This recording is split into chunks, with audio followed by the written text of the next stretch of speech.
NDA और CDS के exam में से 20 दिन रह गए और कॉन्फिडेंस तुम्हारा एकदम नीचे जा चुका है। ये होता है एग्जाम से पहले, सेल्फ डाउट्स आ रहे होंगे, ऐसा लगता है सब भूल रहे हो। सिर्फ एक ही चीज़ कहूँगा, just give me your trust. 20 दिन रह गए हैं और 20 दिन बहुत हैं तुम्हारा जीएस, इंग्लिश और मैथ्स में कट ऑफ निकलवाने के लिए, ठीक है। बहुत कब है जब तुम अच्छे से चीज़ें करोगे तो। ये वीडियो देखो, इसे सारी वीडियोस लेके आऊँगा सारे सब्जेक्ट्स के लिए, ठीक है। टेलीग्राम ज्वाइन कर लेना, सारे नोट्स और क्वेश्चंस वहाँ पे मिल जाएंगे। चलो वीडियो की तरफ चलते हैं। इस वीडियो के अंदर हम सिलेक्टिव टॉपिक्स करेंगे ताकि तुम उन्हें अच्छे से रिवाइज भी कर पाओ, ठीक है।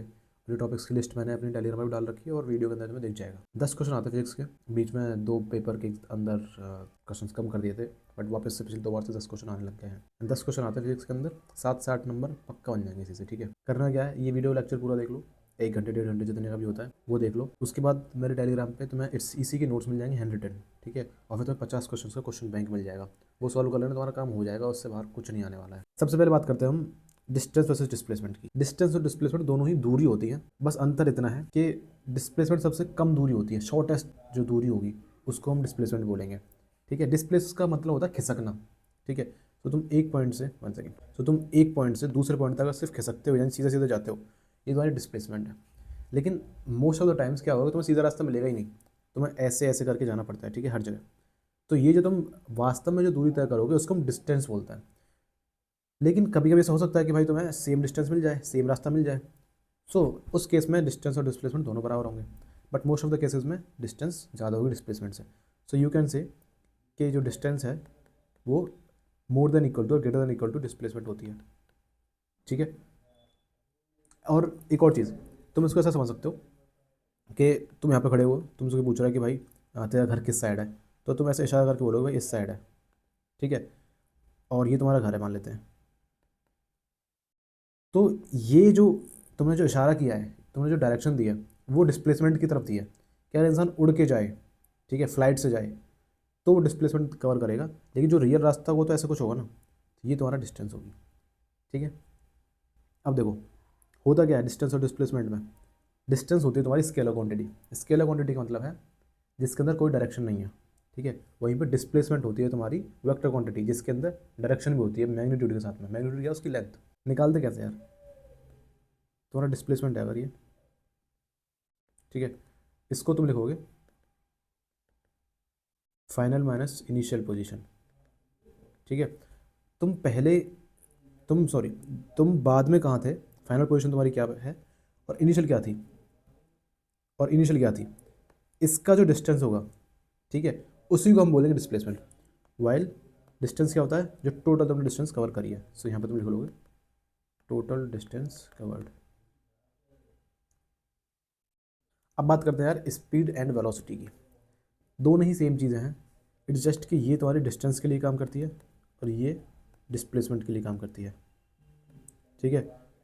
इंटरचेंजली भी इनको यूज़ कर लेते हैं, सिर्फ बोलने में तो इनको कोई या तो स्पीड बोल सकते हैं, वेलोसिटी बोल सकते हो, सिर्फ बोलने के अंदर, ठीक है। लेकिन तुम्हें पता होना चाहिए कि क्योंकि दिस के ऊपर काम करती है तो दिस इज स्केलर, ठीक है। और ये होती है तुम्हारी वेक्टर क्वांटिटी, ओके। और स्पीड निकालते कैसे, टोटल डिस्टेंस, ठीक है, upon total time. Same vector के लिए यही, सॉरी डिस्प्लेसमेंट के लिए यही करेंगे, total displacement upon total time, ठीक है। यानी कि डिस्टेंस और डिस्प्लेसमेंट कवर्ड पर यूनिट टाइम, ठीक है। यानी कि पर यूनिट टाइम के अंदर, अब यूनिट टाइम क्या हो सकता है, सेकंड हो सकता है, मिनट हो सकता है, आवर हो सकता है, उसके अंदर कितनी डिस्टेंस है डिस्प्लेसमेंट तुमने कवर करी है, उसी को हम बोलते हैं स्पीड और वेलोसिटी। अब इसके अंदर ना चलो पहले इससे पहले बताता हूँ तुमको, इसके अंदर ना 4 तरह की वेलोसिटीज आती हैं, ठीक है। पहली है तुम्हारी एवरेज। एवरेज तो वही है कि टोटल तुमने जो डिस्टेंस कवर करी है ना।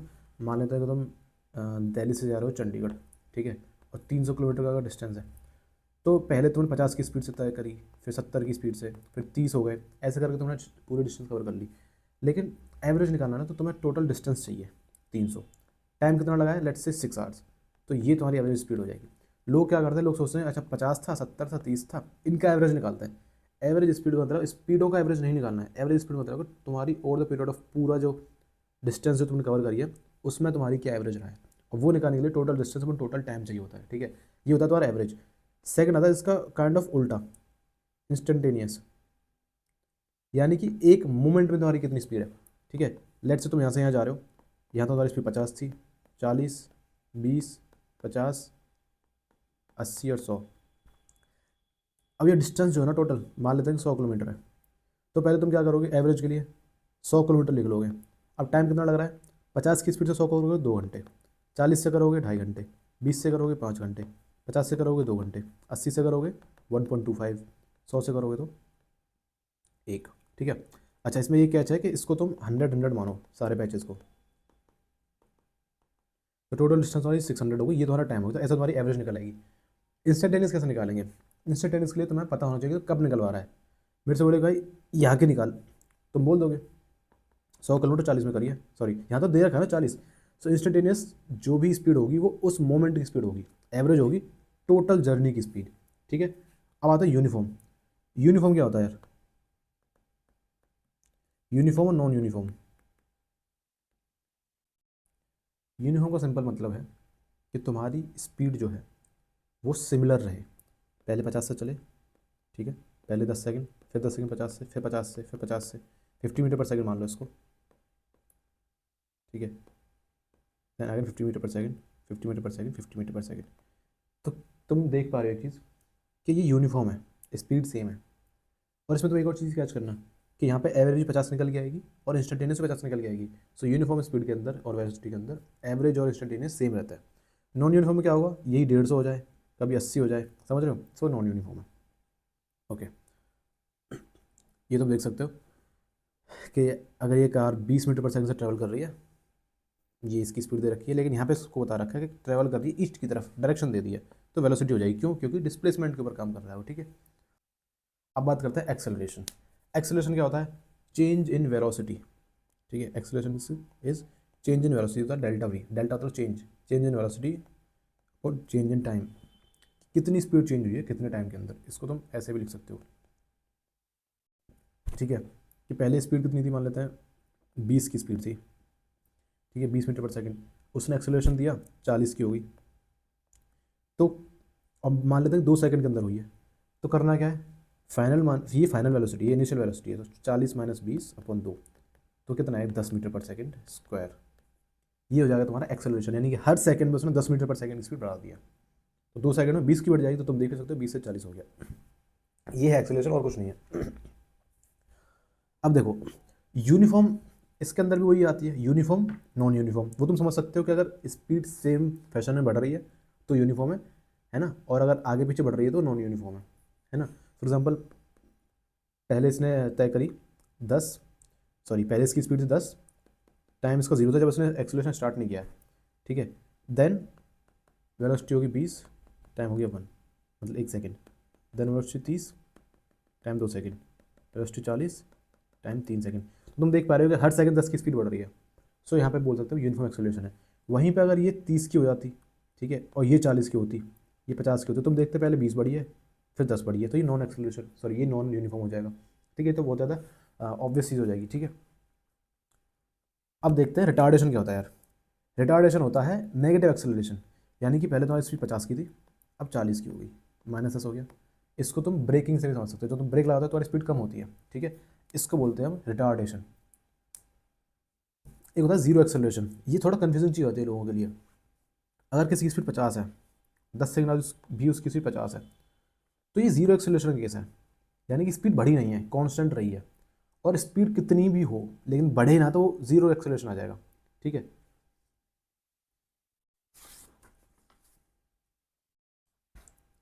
जैसे तुम इसमें देख सकते हो, I am accelerating because I am speeding up. पहले इसकी स्पीड देखो, ठीक है, अब फिर और बढ़ गई, अब फिर और बढ़ गई, देख पा रहे हो ये चीज़। तो स्पीड बढ़ती रहेगी हर सेकंड पे, हर यूनिट टाइम के ऊपर स्पीड बढ़ती रहनी चाहिए। ये कह रहा है आई एम स्लोइंग डाउन, देखो, ठीक है। एक और चीज़ आती है, अगर तुम डायरेक्शन भी चेंज कर रहे हो, क्योंकि एक्सेलरेशन बात करता है वेलोसिटी के ऊपर, ठीक है, तो एक्सेलरेशन क्या होता है, डेल्टा वी पर डेल्टा टी, है ना। तो और वेलोसिटी के अंदर क्या होता है, दोनों चीज़ होती हैं, एक्सेलरेशन भी वेक्टर क्वांटिटी है, यानी कि मैग्नीट्यूड एंड डायरेक्शन दोनों चीज़ें होंगी। सो अगर तुम डायरेक्शन भी चेंज कर रहे हो तब भी तुमको बोला जाएगा कि तुम एक्सेलरेट कर रहे हो। ठीक है, और इसका सबसे अच्छा एग्जांपल आता है सर्कुलर मोशन के अंदर, जो मैं आगे बताता हूँ, एक सेकेंड। सर्कुलर मोशन, ये देखो इसमें क्या हो रहा है, इसमें स्पीड अगर कांस्टेंट भी है बट इसके अंदर एक्सेलरेशन जीरो नहीं होता है, बिकॉज ये डायरेक्शन चेंज कर रही है। तो एक्सेलरेशन इसका हो जाएगा पॉजिटिव, ठीक है, क्योंकि उसका कुछ ना कुछ एक्सेलरेशन होना ही होना है। तो स्पीड अगर कांस्टेंट भी है तो वेलोसिटी नॉन कांस्टेंट होगी पहली बात तो, क्योंकि वेलोसिटी के अंदर डायरेक्शन आती है, और एक्सेलरेशन ही नॉन कांस्टेंट होगा, ठीक है। ये जो लिखा हुआ है velocity is equal to constant, ये बताने के लिए कि जो स्पीडोमीटर में शो होगा वो कांस्टेंट ही शो होगा। तो speed is going to be constant, but velocity और एक्सेलरेशन दोनों ही कांस्टेंट नहीं रहेंगे। ये तुम्हें याद करनी चीज़। एक और चीज़ जो आती है क्वेश्चन के अंदर वो आती है कि जो एक्सेलरेशन है, ठीक है, ये एक्सेलरेशन है तो दिख रहा होगा, ये एक्सेलरेशन है और ये वेलोसिटी है, इनके बीच में 90 एंगल बनता है, ये परपेंडिकुलर होता है एक दूसरे के। सो अंदर की साइड लग रहा है इसका एक्सेलरेशन और इसका टेंजेंशियल वे में इसका लग रहा है वेलोसिटी। ये चीज़ याद रखनी है, ठीक है। उसके बाद हम बात करते हैं यार ग्राफ्स ऑफ मोशन, ठीक है। सबसे पहला था डिस्टेंस टाइम ग्राफ। बहुत ही सिंपल सी चीज़ें हैं। अगर तुम इस चीज़ को देखो कि टाइम बढ़ रहा है जैसे जैसे 0 second 1 second 2 second 3 second 4 second, distance ये ऊपर की साइड है, ठीक है। लेकिन तुम देख पा रहे हो कि देखो ये तो बढ़ती जा रही है, यानी टाइम तो बढ़ रहा है बट डिस्टेंस वहीं की वहीं है, ऊपर नहीं जा रहा ना नीचे जा रहा है। दैट मीन्स तुम क्या कह सकते हो कि बॉडी रुकी हुई है, बॉडी स्टेशनरी है, ठीक है, बॉडी के अंदर जीरो स्पीड है। इधर तुम देखोगे कि टाइम भी बढ़ रहा है, क्योंकि ये वाली चीज़ है इधर की साइड बढ़ रही है और ऊपर की साइड जा रही है। दैट मीन्स कि इसके अंदर वेलोसिटी है, इसके अंदर कुछ स्पीड है, क्योंकि डिस्टेंस कवर करता जा रहा है धीरे धीरे और टाइम भी बढ़ता जा रहा है। और क्योंकि यूनिफॉर्मली कर रहा है तो इसको तुम बोलोगे यूनिफॉर्म मोशन। नॉन यूनिफॉर्म में क्या होगा तुम देख सकते हो कि इधर पहले ज़्यादा टाइम की तरफ बढ़ा है, फिर डिस्टेंस की तरफ बढ़ने लगी, यानी स्पीड बढ़ गई बाद में, पहले स्पीड स्लो थी। तो ये तुम्हारा हो जाएगा नॉन यूनिफॉर्म मोशन, ठीक है। और ये भी तुम्हारा सेम नॉन यूनिफॉर्म मोशन है, जस्ट यहाँ पे स्पीड बढ़ रही है, यहाँ पे स्पीड कम हो रही है, ठीक है।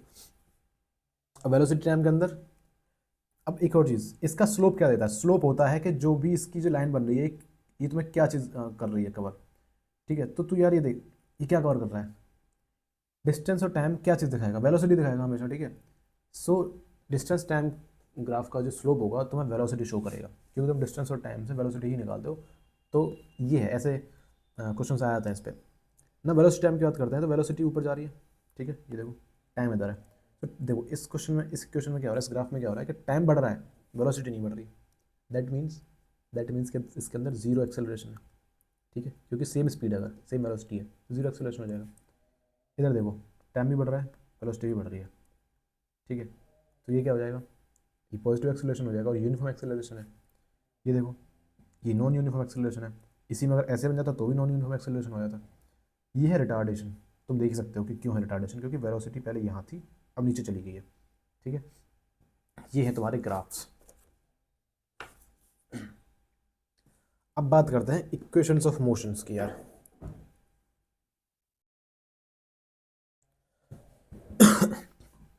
अब ये 3 इक्वेशन है जो तुम्हें रटनी है, ठीक है। ये 3 इक्वेशंस को रट लो, सीधे क्वेश्चन बनेंगे यहीं से। ये पहली इक्वेशन है, ये दूसरी है, ये तीसरी है। तुम्हें इनका नंबर ना भी याद रहे कोई दिक्कत नहीं है कि पहली कौन सी दूसरी कौन सी, डजेंट मैटर, ठीक है। v इज़ फाइनल वेलोसिटी, ठीक है। u is initial velocity, a is acceleration, t is time taken, ठीक है। v क्या है? फाइनल वेलोसिटी जो एंड में अचीव करी गई है। u है इनिशियल, a एक्सेलरेशन और t है टाइम। इसमें s है डिस्टेंस और डिस्प्लेसमेंट, क्योंकि हम एक्सेलरेशन वेलोसिटी की बात करें तो ये डिस्प्लेसमेंट है। डिस्प्लेसमेंट को हम s से डिनोट करते हैं, इससे याद रखना। so ये displacement, initial velocity, time, acceleration, time, ये फाइनल वेलोसिटी, इनिशियल वेलोसिटी, ये तुमको पता ही है, ठीक है। इनके ऊपर तुम्हें क्वेश्चंस मिल जाएंगे मेरे ग्रुप, टेलीग्राम ग्रुप पे। इस वीडियो के अंदर मैं क्वेश्चन सॉल्व नहीं करा सकता बिकॉज बहुत ज़्यादा टाइम लग जाएगा, तो इसके अंदर सब मैं तुम्हें कॉन्सेप्ट्स कराऊंगा, ठीक है। जो फॉर्मूले जो इसके अंदर बता रहा हूँ सारी चीज़ें कि नोट्स भी तुम्हें मिल जाएंगे, और तुम्हें अगर खुद के नोट्स बनाना है तो वो भी बना सकते हो, ठीक है। लेकिन नोट्स जो मैं दूँ सेम नोट्स हैं जो इस वीडियो के अंदर है, जो कुछ भी इस वीडियो के अंदर है सारे नोट्स में मिल जाएंगे, हैंड रिटन भी हैं। तो आई विल से कि टाइम मत वेस्ट करो, 20 दिन रह गए, गो ग्रैब दोज नोट्स। 50 क्वेश्चन जो मैं डालूँ ना सॉल्व कर लिया तुम्हारा काम हो जाएगा। उसके ऊपर से तुम्हें करना तो कर लेना, लेकिन 50 क्वेश्चन वो सॉल्व कर लिए तो सब कुछ। उन क्वेश्चन में से 10 नहीं हुए तो उन 10 को सॉल्व करो, फिर उन्हें देखो, यूट्यूब पे देखो, कहीं भी देखो, ठीक है। लेकिन वो 50 क्वेश्चन एनी हाउ में सबके सब सही होने चाहिए, वो आने चाहिए, ठीक है। अब देखते हैं motion under gravity. Motion under gravity क्या होता है? ये तुम्हारी बॉल है या कोई भी ऑब्जेक्ट है, तुमने एक हाइट से छोड़ दिया, नीचे गिरेगा ग्रेविटी के इन्फ्लुएंस में, ठीक है, गिर गया। अब देखो ग्रेविटी, जब भी ग्रेविटी के इन्फ्लुएंस में कोई चीज़ गिरेगी या ऊपर जाएगी तो उसमें जो एक्सेलरेशन तुम्हारा होगा वो होगा ग्रेविटी का एक्सेलरेशन ड्यू टू ग्रेविटी, जिसको स्मॉल जी से डिनोट करते हैं, जिसकी स्पीड होती है 9.8 मीटर पर सेकंड स्क्वायर, ठीक है। अब इसमें तुम्हें क्या करना है, 2-3 चीज़ें देख लो। जब तुमने ऑब्जेक्ट छोड़ा था तो उस टाइम उसकी स्पीड थी u, जो कि 0 थी, क्योंकि तुम छोड़ रहे हो, अभी उसी स्पीड कुछ है नहीं। जब वो नीचे पहुंचेगा तो उसकी स्पीड कुछ पहुंच जाएगी, कुछ उसकी स्पीड अचीव होगी, उसको बोलेंगे v। ठीक है, एक्सेलरेशन आएगा g। तो तुम देख सकते हो u है हमारे पास, v है और a भी है, यही तो a है ना। अब ये h जो है ये डिस्टेंस है तुम्हारी, उसको कुछ ना कुछ टाइम भी लगेगा। सो तुम अगर न्यूटन की इक्वेशंस देखो जो अभी मैंने पढ़ाई थी, v equal to u plus a t, v square minus u square equal to a s, ठीक है, इनको जब तुम इनसे सॉल्व करने की कोशिश करो तो तुम्हारा देखो टाइम निकल के आएगा ये under root two h upon g. ठीक है, under root two g h v in final value निकल के आएगी, और यू तो जीरो है ही, मैंने बता दिया तुमको। सो इसके अंदर तुम सिर्फ दो चीज़ निकाल सकते हो, देखो यू जीरो दे रखा होगा हमेशा, है ना, जी तो तुम्हें पता ही है, बच्चा एच और वी। एच और वी निकालने के लिए ये दो इक्वेशंस काम कर देंगे और टी भी निकल आएगा इसी से, ठीक है, ये तुम याद कर लो। अगर तुम नीचे से ऊपर फेंको तो, अगर तुम नीचे से ऊपर फेंकोगे तो इस चीज़ को याद रखना कि एच हो जाएगा माइनस का एंड जी भी हो जाएगा माइनस का। अब यहाँ पे यू क्या है, यहाँ पे यू जीरो है, नहीं नहीं नहीं, यहाँ पे तुम इसको कुछ ना कुछ स्पीड दोगे, यहाँ पे यू जीरो नहीं है, ठीक है, बिकॉज यहाँ पे तुम ना कुछ स्पीड दोगे। जब तुम ऊपर से ड्रॉप कर रहे थे तो तुम छोड़ रहे थे तो उसकी स्पीड जीरो थी, लेकिन यहाँ तुम स्पीड दोगे तभी तो ऊपर जा पाएगा, वरना जा ही नहीं पाएगा ऊपर। वो वहाँ तो जीरो से स्टार्ट हो रहा था, धीरे धीरे बढ़ रही थी, यहाँ पे स्पीड कम होगी धीरे धीरे, और वी पे जाके वो जीरो हो जाएगी। ठीक है, again t is equal to two u upon g, v zero है ही, and h is equal to u square upon two g bracket के रूट के अंदर, इन्हें तुम याद कर लेना। अब देखते हैं लॉ ऑफ ग्रेविटेशन क्या कहता है। ये दो फॉर्मूलेज बहुत इंपॉर्टेंट है, बहुत ज़्यादा इंपॉर्टेंट है। देखो ये होता है ग्रेविटेशन फोर्स, ठीक है, ये कह रहा है G m one into m two upon are square. यह ग्रेविटेशनल कांस्टेंट, इसकी वैल्यू फिक्स रहती है, लेकिन तुम्हें इसकी वैल्यू जानने की ज़्यादा जरूरत नहीं है, ज़्यादा की बिल्कुल ही जरूरत नहीं है, कोई क्वेश्चन नहीं आता इसके ऊपर, कोई न्यूमेरिकल ऐसा नहीं आएगा कि तुम्हें ग्रेविटेशनल फोर्स निकलवाएगा। एम वन है मास ऑफ वन ऑब्जेक्ट, मान लेते हैं ये एक ऑब्जेक्ट है, ये दूसरा ऑब्जेक्ट है, इनके जो डिस्टेंस है आर, इसका है एम वन मास, इसका एम टू मास। अब तुमसे इतना पूछेगा इनके अंदर कितना ग्रेविटेशनल फोर्स होगा दोनों के बीच में, तो वो होगा जी, क्योंकि कांस्टेंट रहेगा तो उसका कोई ज़्यादा महत्व नहीं है, m one into m two upon are square. ठीक है, इससे हम एक चीज़ और समझ सकते हैं कि अगर मास जितना बढ़ेगा उतना तुम्हारा फोर्स ऑफ ग्रेविटेशन बढ़ेगा, और डिस्टेंस जितनी ज़्यादा बढ़ेगी उतना तुम्हारा फोर्स ऑफ ग्रेविटेशन कम होगा। अब इससे हम एक चीज़ समझते हैं, लेकिन ध्यान रखना कि आर स्क्वायर है नीचे, तो अगर मास भी बढ़ रहा है लेकिन रेडियस भी घट रहा है, यानी डिस्टेंस घट रही है, तो डिस्टेंस का फर्क ज़्यादा पड़ेगा क्योंकि वो स्क्वायर में हो रहा है। ऐसे समझो, ये अर्थ है, तुम यहाँ पे खड़े हो, तुम्हारी बॉडी का मास बहुत कम है, कोई दिक्कत नहीं, जीरो नहीं है, तो इसलिए ये क्वेश्चन जीरो नहीं बनेगी, बट कुछ ना कुछ मास है, अर्थ का मास भी है। डिस्टेंस हम देखेंगे तुम्हारा कितना डिस्टेंस है सेंटर से, ठीक है, वो आर है। अगर तुम अर्थ के सरफेस से थोड़ा ऊपर चले गए तो क्या हुआ, तुमने सिर्फ आर इंक्रीज किया है ना, लेकिन क्या तुम्हारा मास बढ़ा है, नहीं। क्या एम टू बढ़ा है, नहीं। सो ना एम बढ़ा ना एम टू बढ़ा, सिर्फ आर बढ़ा है, तो इसका मतलब क्या होगा कि तुम्हारा जो फोर्स ऑफ ग्रेविटेशन होगा ना वो कम हो जाएगा। सो यानी कि अर्थ की सरफेस से तो ऊपर जाओगे तो तुम्हें कम ग्रेविटी फील होगी। सिमिलरली जब तुम अर्थ के नीचे जाओगे, ठीक है, अगर तुम यहाँ पे खड़े हुए हो, ये तुम्हारा सेंटर है, ठीक है, तो तुम्हारे लिए जो अर्थ का मास काउंट होगा ना वह सिर्फ इतना होगा, तो मास कम हो गया है। अब तुम बोलो भैया डिस्टेंस भी तो कम हो गई है, डिस्टेंस कम हो रही है, मास भी कम हो रहा है, आप बोल रहे थे कि डिस्टेंस अगर कम होगी तो इफेक्ट ज़्यादा पड़ेगा, तो डिस्टेंस कम होने से फोर्स बढ़ाना चाहिए, बट नहीं, ऐसा नहीं है। अर्थ के अंदर क्या होता है, अर्थ के अंदर force directly depends on radius और योर डिस्टेंस। वैसे it is inversely proportional, but earth के अंदर ये डायरेक्टली प्रोपोर्शनल है, ठीक है। उसका सिंपल रीज़न है कि जैसे जैसे रेडियस कम होती जाएगी वैसे वैसे तुम्हारा मास भी कम हो रहा है, ठीक है। ज़्यादा इसके झमेले मत पड़ो, सतना समझ लो कि तुम अर्थ की सरफेस से चाहे ऊपर जाओ चाहे नीचे जाओ, रेडियस तुम्हारे फोर्स ऑफ ग्रेविटेशन वो कम ही होनी है, ठीक है। अब एक ये देखो एक्सेलरेशन ड्यू टू ग्रेविटी, ये क्या है, ये तुम्हारा है एक्सेलरेशन जो मैंने बताया था स्मॉल जी, ये है G M E upon are square. यानी कि जब तुम अर्थ को देखते हो अर्थ की शेप कुछ ऐसी है, मैंने थोड़ा ज़्यादा और बना दिया, और इतना नहीं है बट बना दिया मैंने, इक्वेटर पे बहुत ज़्यादा ब्रॉड है ये, ठीक है, पोल्स पे नहीं है इतनी ज़्यादा, पोल्स पे थोड़ी डिस्टेंस कम है, क्योंकि डिस्टेंस कम हो जाएगी पोल्स पे तो ग्रेविटेशनल फोर्स बढ़ जाएगा, ठीक है, याद रखना इस चीज़ को। पोल्स पे जो है डिस्टेंस कम है सेंटर से सरफेस की, तो ग्रेविटेशनल फोर्स जो है ना वो मतलब एक्सेलरेशन ड्यू टू ग्रेविटी जो है ना ऑलमोस्ट 10 हो जाती है, और इक्वेटर पे रहती है 9.8, ठीक है। सो ये है। अब इसके बाद आता है लिफ्ट कॉन्सेप्ट, इस पर बहुत क्वेश्चन आते हैं, ठीक है। इसमें कुछ नहीं है, बहुत ही सिंपल सी चीज़ है। अगर तुम्हारी स्टेशनरी है लिफ्ट यहाँ पे, ठीक है, बिल्कुल मूव नहीं कर रही है, तो ये है एन, यानी नॉर्मल, ठीक है। अब ये मास है तुम्हारा, एम जी क्या है, एम जी है तुम्हारा वेट, ठीक है, जो तुम इस पर लगा रहे हो। और लिफ्ट तुम्हारे ऊपर अगेन लगाएगी, क्योंकि तुमने न्यूटन का थर्ड लॉ पढ़ा होगा, जितना तुम लगाओगे लिफ्ट उतना ही लगाएगी। तो यानी कि एन जो है वो जाएगा mg के बराबर। ठीक है, ओके। जब लिफ्ट ऊपर चलने लग जाएगी तो क्या होगा? तो mg जो तुम लगा रहे थे तो लगा ही लगाओगे ही, एक एक्स्ट्रा वेट और लगेगा, एक्स्ट्रा एक्सेलरेशन और लगेगा, दैट इज ma। ये एक्सेलरेशन कौन सा है? क्योंकि लिफ्ट बाहर से लगा रही ना, तो तुम भी इस पर लगा दोगे नीचे। और अगर तुम इस किसी स्केल के ऊपर खड़े हो तो उस स्केल पे तुम नीचे और फोर्स लगा रहे हो, दैट इज ma। तो तुम्हारा नॉर्मल वेट कितना हो जाएगा? mg plus ma। तुम इसे फील भी कर सकते हो कि नीचे से कोई तुम्हारा पुश करेगा, तुम्हारे पैरों पर ज़्यादा प्रेशर आएगा। ठीक है, सो इट्स लाइक जब ऊपर जाएगी तो तुम्हारा वेट भी ऊपर जाएगा, यानी तुम्हारा वेट भी बढ़ेगा। और जैसे लिफ्ट नीचे जाएगी, सो क्या हो रहा है कि तुम जो फोर्स लगा रहे थे mg, उसमें उसने हेल्प कर दी, असिस्ट कर दिया। ठीक है, तो अब तुम्हारी बॉडी थोड़ा ऊपर की साइड फोर्स लगाएगी। लिफ्ट ने फोर्स लगाया नीचे, तो तुम्हारी बॉडी ऊपर फोर्स लगाएगी, दैट इज ma। सो जो रियल तुम्हारा नॉर्मल वेट निकल जाएगा, that is mg minus ma। ठीक है, सो लिफ्ट नीचे जाएगी तो वेट भी नीचे जाएगा, लिफ्ट ऊपर जाएगी तो वेट ऊपर जाएगा। ये तुम्हारा फॉर्मूला है, mg plus ma, mg minus ma। ठीक है, अब देखो, अब पढ़ते हैं फोर्स। फोर्स का सिंपल मतलब है कि तुम किसी चीज़ की उस पोजीशन को चेंज कर दो, चाहे तुम उसको रेस्ट से मोशन में लेके आओ, मोशन से रेस्ट में लेके आओ, स्लो को फास्ट कर दो, फास्ट को स्लो कर दो, डायरेक्शन में चेंज कर दो। ठीक है, सब फोर्स होता है, यानी कि दम लगाना। ओके, होता क्या फोर्स? फोर्स का फॉर्मूला होता है एम ए, यानी मास इनटू एक्सेलरेशन। ठीक है, तुमने किसी बॉडी को कितना एक्सेलरेट कर दिया, वो तुम्हारा फोर्स है। यूनिट होती है इसकी न्यूटन। ठीक है, और तुम यहाँ से भी देख सकते हो कि न्यूटन का मतलब क्या क्या होता होगा? मास मतलब केजी के अंदर मास। ठीक है, acceleration metre per second square, so kilogram metre per second square, ये हो जाएगा तुम्हारा न्यूटन की यूनिट। ओके, अब यार इनर्शिया क्या होता है?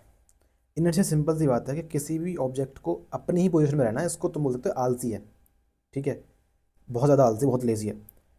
अब जैसे इस यहाँ पे एक पहले ये पेपर रखा हुआ था, इसके ऊपर उसके ऊपर एक कॉइन रखा हुआ था, तुमने पेपर पर धक्का मारा तो कॉइन क्योंकि रेस्ट में था पहले से, और तुमने उस पर कोई फोर्स भी नहीं लगाया है, तो जब तक तुम किसी आलसी इंसान को लात नहीं मारोगे, घुसे नहीं मारोगे, उसको जगाओगे नहीं, वो नहीं जगेगा।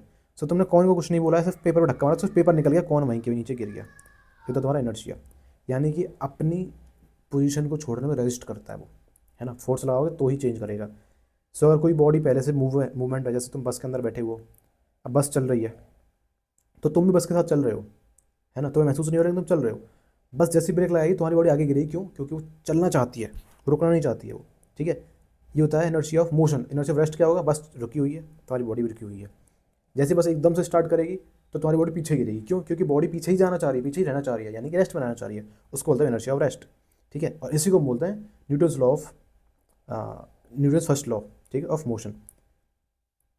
ये मैंने बता दिया, इनर्शिया ऑफ रेस्ट होता है, इनर्शिया ऑफ मोशन होता है, इनर्शिया ऑफ डायरेक्शन होता है। तुम साइड में तुम देखा होगा कि अगर तुम गाड़ी को एकदम से मोड़ोगे या बाइक को भी करोगे तो तुम अपोजिट साइड में फॉलो करो, क्योंकि तुम अपोजिट साइड में ही रहना चाह रहे हो। ठीक है, अब बात करते हैं मोमेंटम। मोमेंटम है दम कितना भाई तुम्हारे अंदर, कितना दम है तुम्हारे अंदर, यानी quantity of motion by a body, है ना। अब ऐसे इसको ऐसा समझ लो कि ये एक बुलेट है, ठीक है, इसको एक गन से फायर किया गया है, इसकी स्पीड हम मान लेते हैं, लेट्स से हाइपोथेटिकली 10 ग्राम्स। इसका जो वेट है, उसकी स्पीड मान लेते हैं हम, let's say 100 kilometres per hour. ठीक है, इसका उसको कर दो मल्टीप्लाई, तो 1000 यूनिट ले जाए अभी। ठीक है, 10,000 सॉरी, ये लगाया इसने उसके ऊपर दम, कितना दम है उस बुलेट के अंदर। अब यहीं पे कोई एक तुम ट्रक लो, ठीक है, ये तुमने ट्रक लिया जिसका वेट ही है 10 टन, यानी 10,000 किलो, और अगर वो सिर्फ 1 मीटर पर सेकंड से भी चले तब भी वो कितना लगा देगा? 10,000 यूनिट तुम्हारा दम लगा देगा वो। यानी कि कहने का सिंपल मतलब ये है कि स्पीड पे यानी वेलोसिटी पे, है ना, एंड मास पे, इन दोनों पे डिपेंड करता है तुम्हारा मोमेंटम। सो बेसिकली तुम्हारा मोमेंटम होता है m v, momentum is equal to mass into velocity. इसको हम पी से डिनोट करते हैं, है ना। It is as simple as that कि बाइक वाला है तुम्हारी 100 की स्पीड से चलाएगा और तुम्हें ठुकेगा, तब जाके तुम्हारा कुछ होगा, लेकिन बस या ट्रक सिर्फ 20 की स्पीड से तुम्हें ठुक जाएंगे तो भी तुम्हारा काम हो जाएगा। रीज़न बीइंग कि उनके अंदर वेट बहुत है, तो सिंपली उनके अंदर दम बहुत है। ठीक है, ये तुम्हारा मोमेंटम है। अब देखो चेंज इन मोमेंटम जब करोगे, बेसिकली कोई तुम्हारी तरफ भागता हुआ आ रहा है, तो उन्होंने दम लगाया, रोका उसको, फोर्स लगाया एंड उसको रोक दिया, यानी उसके मोमेंटम में चेंज कर दिया। तो तुमने क्या लगाया, दम लगाया, मतलब फोर्स लगाया। तो change in momentum per unit time is force. ठीक है, यानी कि मोमेंटम को चेंज करना यूनिट टाइम के अंदर फोर्स होता है। यानी कि फोर्स क्या होता है, momentum m v minus m u, ठीक है, अपॉन यूनिट टाइम। अब तुम एम को कॉमन ले लो, v minus u upon t कर दो, ये तुम्हारा एक्सेलरेशन होता है। सो तुम्हारा फोर्स आएगा मास इंटू एक्सेलरेशन, और यही है तुम्हारा Newton second law of motion. ठीक है, यानी change in momentum per unit time is equal to force, कि तुम सिर्फ उसमें फोर्स लगा के उसके मोमेंटम को चेंज कर सकते हो। अब बात करते हैं इम्पल्स की। ठीक है, इम्पल्स क्या है कि तुमने चेंज इन मोमेंटम करा, लेकिन टोटल चेंज इन मोमेंटम देखा जा रहा है। यानी कि यहाँ किसी चीज़ की स्पीड 50 थी, अगले एक सेकंड में तुमने 40 कर दी, फिर 30 कर दी, फिर 20 कर दी। तो तुम फोर्स कितना लगा रहे हो, तुम देखो हर एक सेकंड के अंदर 10 कम हो रहा है। तो फोर्स बेसिकली तुम सिर्फ 10 यूनिट लगा रहे हो, लेकिन टोटल कितना चेंज हो गया, वो 50 से 20 यानी 30। तो ये तुम्हारा इम्पल्स हो जाएगा। ठीक है, इसको ऐसा ही बोल सकते हो कि फोर्स इनटू टाइम, यानी कि फोर्स था कितना, फोर्स था पर सिर्फ एक सेकंड का, सिर्फ एक यूनिट टाइम का, लेकिन टोटल टाइम का हो, तो इसको फोर्स इनटू टाइम भी बोल सकते हो, या टोटल चेंज इन मोमेंटम भी बोल सकते हो। ठीक है, यानी कि इसको तुम force into time is equal to m v minus m u, ये लिख सकते हो। ठीक है, और इसकी ऐसा यूनिट होती है न्यूटन सेकंड। ओके, अब बात करते हैं फ्रिक्शन की। फ्रिक्शन का सिंपल मतलब है कि जो दो बॉडीज़ के रिलेटिव मोशन के अगेंस्ट लग रहा है। दो बॉडीज़ कौन सी हैं, ये सरफेस, ठीक है, और ये इनका ये बॉक्स, इनका रिलेटिव मोशन क्या हो रहा है, इधर की साइड हो रहा है, लेकिन फ्रिक्शन लगेगा हमेशा इधर की साइड। ठीक है, यानी कि जो भी रिलेटिव मोशन हो रहा है दो बॉडीज़ के अंदर, उसमें कोई थर्ड पार्टी आके अपना फोर्स लगाओ, उसको फ्रिक्शन फोर्स बोलते हैं। ठीक है, दो तरह का होता है, स्टैटिक और काइनेटिक। स्टैटिक क्या है कि अगर कोई बॉडी खड़ी हुई है, अचानक तुम आगे उसको धक्का दो तो वो जीरो से स्टार्ट होगी, तो उसको तुम बोलोगे स्टैटिक फ्रिक्शन। काइनेटिक क्या होगा, चलती हुई में, अब जैसे ये चल रही है ऑलरेडी, ठीक है, ऑलरेडी मूव कर रही है, उसके अंदर होता है काइनेटिक फ्रिक्शन। अब काइनेटिक फ्रिक्शन दो टाइप का होता है, एक है स्लाइडिंग फ्रिक्शन और एक है रोलिंग फ्रिक्शन। स्लाइडिंग फ्रिक्शन में तुमने देखा होगा ज़्यादा दम लगाना पड़ेगा, क्योंकि स्लाइडिंग फ्रिक्शन बहुत ज़्यादा होता है, खिसकाने में बहुत ज़्यादा दम लगता है, लेकिन लुढ़काने में, रोल करने में दम नहीं लगता है। इसीलिए व्हील्स पे सारी गाड़ियाँ चलती हैं, ना कि खिसक के सारी गाड़ी चलती हैं। ठीक है, तो तुम देख सकते हो कि रोलिंग फ्रिक्शन कम होगा, स्लाइडिंग फ्रिक्शन ज़्यादा होगा। ओके, न्यूटन्स लॉज की बात करते हैं, पहला बता दिया, दूसरा बता दिया, तीसरे लॉ की बात करते हैं।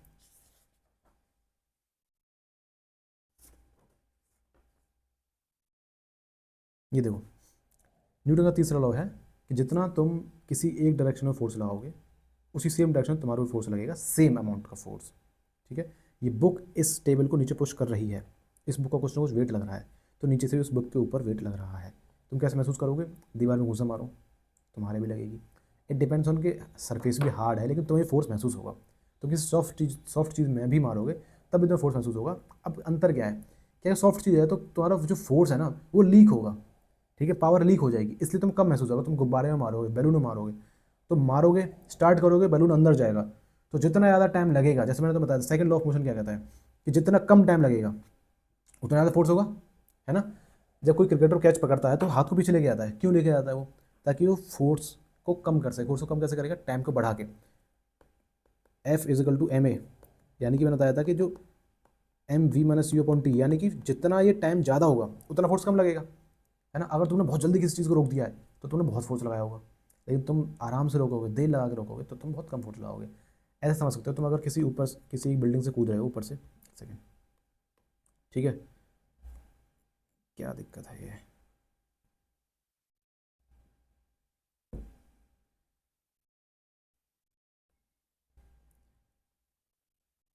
किसी बिल्डिंग से कूद रहे हो, नीचे हार्ड सरफेस है, सो तुम जैसे ही इसको टच करोगे वैसे तुम्हारी स्पीड जीरो हो जाएगी। यानी कि तुम्हारा मोमेंटम जैसे ही जीरो हुआ वो with in a fraction of second हो, यानी बिल्कुल टाइम नहीं लगा, बिल्कुल भी। यानी कि बहुत कम टाइम मतलब बहुत ज़्यादा फोर्स, तो तुम्हारे पर बहुत ज़्यादा फोर्स लगा तो मरोगे। लेकिन अगर ये पूल होता तो उसमें पानी होता नीचे, तो तुम टकराते, तुम्हारी फोर्स, तुम्हारे मोमेंटम कम होना स्टार्ट होता और तुम नीचे जाके कम होता, यानी कि थोड़ा टाइम लगता, तो तुम बच जाओगे। ऐसे ही क्रिकेट की बॉल जब हम पकड़ते हैं, इसलिए हाथ को पीछे लेके आते हैं ताकि हमारे कम लगे हाथों में, है ना। सो यही होता है कि तुम दीवार पर फोर्स लगाओगे, किसी भी हार्ड चीज़ पर फोर्स लगाओ, तुम्हारे उतनी ही चोट लगनी है, क्योंकि तुम्हारे ऊपर उसने उतना फोर्स लगा दिया है। ठीक है, ऐसे देख सकते हो इसको कि तुम आगे बढ़ने की कोशिश करोगे, है ना, तुम आगे जा रहे हो तो तुम्हारा पैर उस पर पीछे की साइड फोर्स लगाएगा, उसको रिएक्शन बोलते हैं। ठीक है, देखो यार, वर्क, एनर्जी एंड पावर, बहुत ही सिंपल से कॉन्सेप्ट है, ध्यान से समझना। फिजिक्स के अंदर वर्क सिर्फ वो है जो उसकी डेफिनेशन पे खड़ा उतर जाए। अगर तुमने इधर फोर्स लगाया है और इधर ही तुम्हारा डिस्प्लेसमेंट हुआ है, यानी कि तुमने फोर्स लगाया इस ब्लॉक के ऊपर इधर और इधर ही मूव करा है, तो तुमने वर्क किया है। लेकिन अगर ये मूव किया है, तुमने डायरेक्शन लगाया इधर, मतलब तुम्हारा फोर्स इधर गया है, लेकिन मूव करिए ऊपर की साइड, ठीक है, यानी कि एंगल होंगे 90 का, तो टेक्निकली फिजिक्स का तुमने कोई काम नहीं किया है। ठीक है, वर्क का फॉर्म होता है F vector dot D vector, यानी कि एफ और डी का डॉट मल्टीप्लाई, डॉट प्रोडक्ट। इसको कैसे करते हैं solve, F into D cos theta. ठीक है, ये सब भूल जाओ क्या डॉट प्रोडक्ट वगैरह, सिर्फ इतना याद रखो, F into D cos theta. और तुम्हें पता है कि थीटा की वैल्यू जितनी ज़्यादा होगी उसका आंसर उतना ही कम आएगा, यानी कॉस थीटा उतना ही कम होता जाएगा। थीटा जैसे 90 होता है तो कॉस की वैल्यू जीरो हो जाएगी, तो एफ डी इंटू जीरो, तो वर्क तुम्हारा जीरो हो जाएगा। तो अगर तुम्हारा फोर्स में और डायरेक्शन ऑफ वर्क में या डायरेक्शन ऑफ डिस्प्लेसमेंट में 90 का एंगल बन गया तो तुम्हारा वर्क डन जीरो है। ठीक है, कैसे, तुम देखो ये इंसान कहाँ पे फोर्स लगा रहा है, इसके ऊपर ही, उसको ऊपर उठाने की कोशिश कर रहा है, लेकिन खुद कहाँ पे मूव हो रहा है, इधर, तो डायरेक्शन ऑफ मोशन किधर है, इस साइड में, तो 90 एंगल बन गया है। तो टेक्निकली फिजिक्स के अकॉर्डिंग ये वर्क जीरो है। अब देखो यार एनर्जी क्या होती है, एनर्जी को तुम वर्क भी बोल सकते हो, वर्क इज एनर्जी। ठीक है, बट बाय डेफिनेशन क्या होती है, capacity of doing the work, कि तुम्हारे अंदर कितनी कैपेसिटी उस काम को करने के लिए। इसकी यूनिट होती है जूल। ठीक है, ये नोट्स के अंदर सारी चीज़ मिल जाएंगी, इसलिए मैं सारी चीज़ें नहीं बता रहा हूँ, जो समझानी चाहिए सर वो बता रहा हूँ। ठीक है, इसकी ऐसा यूनिट होती है जूल, और ये एक स्केलर क्वांटिटी है। अच्छा, इसके अलावा दो चीज़ें बतानी है कि एक न्यूटन में 10 की पावर डायन 10 डायन होती है। ठीक है, सॉरी 10 की पावर 5 डायन होती है, इसी याद रखना, ये फोर्स की यूनिट है डायन भी। और एक कैलोरी में होती है तो 4.18 जूल। अब कैलोरी भी एनर्जी की यूनिट है और जूल भी एनर्जी की यूनिट है, तो इस चीज़ को तुम याद रखना।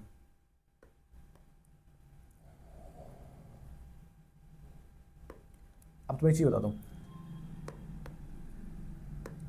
अब तुम्हें एक चीज़ बताता हूँ, एनर्जी की एक और यूनिट होती है जिसको बोलते हैं कैलोरी, नाम सुना होगा तुमने। एक कैलोरी के अंदर होता है तुम्हारा 4.18 जूल। ठीक है, ये याद रखना। अच्छा, एक न्यूटन के अंदर कितना होता है, एक न्यूटन के अंदर कितना डायन होता है, 10 की पावर 5 डायन। डायन क्या है, ये भी फोर्स की एक यूनिट है, बट न्यूटन उसकी ऐसा यूनिट है। ठीक है, ओके, अब बात करते हैं एनर्जी कितने टाइप की होती है। ठीक है, एनर्जी मेनली दो टाइप की होती है, मैकेनिकल एनर्जी की हम बात कर रहे हैं सिर्फ और सिर्फ। ठीक है, वैसे एनर्जी तुम इलेक्ट्रिकल एनर्जी भी देखोगे और बहुत सारी एनर्जी तुम देखोगे, लेकिन मेनली जो बात होगी वो होगी काइनेटिक एनर्जी और पोटेंशियल एनर्जी। ठीक है, काइनेटिक और पोटेंशियल, यहीं से तुम्हारे क्वेश्चन बनेंगे सारे के सारे। ये होती है तुम्हारी ड्यू टू मोशन। ठीक है, बॉडी के अंदर कितना मोशन हो रहा है, ये होती है ड्यू टू पोजीशन। ठीक है, और रेस्ट, मतलब कहना क्या चाह रहा हूँ मैं, कहना ये चाह रहा हूँ, ऊपर से तुमने बॉल गिराई, ठीक है, यहाँ से तुमने बॉल गिराई, यहाँ पे आ गई सरफेस से जस्ट ऊपर, तो ये बॉल तुम्हारी यहाँ पे ज़्यादा लगती है फिर यहाँ पे ज़्यादा लगेगी, ऑब्वियसली यहीं पे ज़्यादा लगेगी, क्योंकि इसके अंदर बहुत ज़्यादा काइनेटिक एनर्जी आ चुकी है। क्यों आ चुकी है, क्योंकि नीचे इसकी वेलोसिटी बढ़ गई है। वेलोसिटी कैसे बढ़ रही है, क्योंकि ग्रेविटी भी तो एक एक्सेलरेशन लगाता है ना, तो जैसे जैसे एक्सेलरेशन लगता जाएगा तो स्पीड इसकी बढ़ती जाएगी, वेलोसिटी इसकी बढ़ती जाएगी, और इसके अंदर ज़्यादा मोमेंटम आ जाएगा। और काइनेटिक एनर्जी का फॉर्मूला भी होता है हाफ एम वी स्क्वायर, यानी कि मास बढ़ेगा तो ही बढ़ेगी, वेलोसिटी बढ़ेगी तो ही बढ़ेगी। सो जैसे जैसे स्पीड बढ़ती जाएगी, जैसे जैसे उसका मोशन तेज होता जाएगा, वैसे वैसे उसकी काइनेटिक एनर्जी बढ़ती जाएगी। लेकिन पोटेंशियल एनर्जी क्या होता है, पोटेंशियल एनर्जी होता है, लेट्स से ये है तुम्हारा, अच्छे से बनाते हैं इसको, वेट, बो एरो। ठीक है, अभी ये रेस्ट पे है, अब इसको और खींचो पीछे, अब तुम देख सकते हो ये रेस्ट पे ही है, अभी भी अभी स्टार्ट नहीं किया चलना इसने। ठीक है, इस एरो ने, लेकिन यू नो कि इसके अंदर कितनी एनर्जी है, कितनी तेज लगेगा जाके। क्यों, क्योंकि ये जो लास्टिक है पीछे, ये जो रबड़ है पीछे इसके पीछे, ठीक है, इसने बहुत ज़्यादा पोटेंशियल एनर्जी कंजर्व कर रखी है अपने अंदर इस टाइम। ठीक है, और तुम ऐसे भी समझ सकते हो कि अगर ऊपर से किसी चीज़ को छोड़ोगे, जैसे ये हमने छोड़ी है, यहाँ पे इसकी पोटेंशियल एनर्जी मैक्स है, जैसे जैसे ये नीचे जाएगी उसकी पोटेंशियल एनर्जी कम होती जाएगी, काइनेटिक एनर्जी बढ़ती जाएगी। ठीक है, इसको बोलता है पोटेंशियल एनर्जी। इसका फॉर्मूला क्या होता है यार, m g h. Potential energy actual energy नहीं है, पोटेंशियल एनर्जी उसके अंदर पोटेंशियल कितना है। सो क्योंकि सबसे ऊपर थी तो इसके अंदर बहुत ज़्यादा पोटेंशियल था ना, जैसे जैसे नीचे जाएगी तो पोटेंशियल कम होता जाएगा। सो जैसे हाइट इसकी बढ़ेगी, देखो हाइट जितनी ज़्यादा होगी उतना ज़्यादा उसके अंदर पोटेंशियल एनर्जी ज़्यादा होगी। ठीक है, so potential is not real energy, it is potential कितना है उसके अंदर। ठीक है, कि क्या कर सकती है आगे जाके वो। ठीक है, तो तुम देख लो आगे जाके क्या कर देती है, किनेटिक एनर्जी बहुत बदल जाती है, बहुत ज़्यादा हो जाती है फिर। ठीक है, अब देखते हैं पावर। पावर है rate of doing the work. ठीक है, या जिस रेट से एनर्जी को तुम ट्रांसफर कर पा रहे हो उसको हम पावर बोलते हैं, है ना। यानी कि इसको फॉर्मूला अगर लिखने की कोशिश करो तो उसको ऐसे लिख सकते हैं P is equal to W upon T और ई अपॉन टी, यानी वर्क अपॉन टाइम और एनर्जी अपॉन टाइम, कि तुम वर्क कितनी जल्दी कर रहे हो। ये है, तुम ज़्यादा टाइम ले रहे हो तुम वर्क, तो तुम पावर तुम्हारे अंदर कम है ना, लेकिन तुम कम टाइम ले रहे हो तुम्हारे अंदर पावर ज़्यादा है। अच्छा, इसकी यूनिट क्या है यार, इसकी यूनिट है वॉट। लेकिन इससे क्वेश्चंस क्या बनते हैं, इससे क्वेश्चंस बनते हैं मोस्टली कॉमर्शियल यूनिट्स पे। ठीक है, जो हमारे घर में जो इलेक्ट्रिकल अप्लायंसेज होते हैं उनके ऊपर क्वेश्चंस बनते हैं। बता देते हैं, देखो कॉमर्शियल यूनिट ऑफ एनर्जी क्या होता है।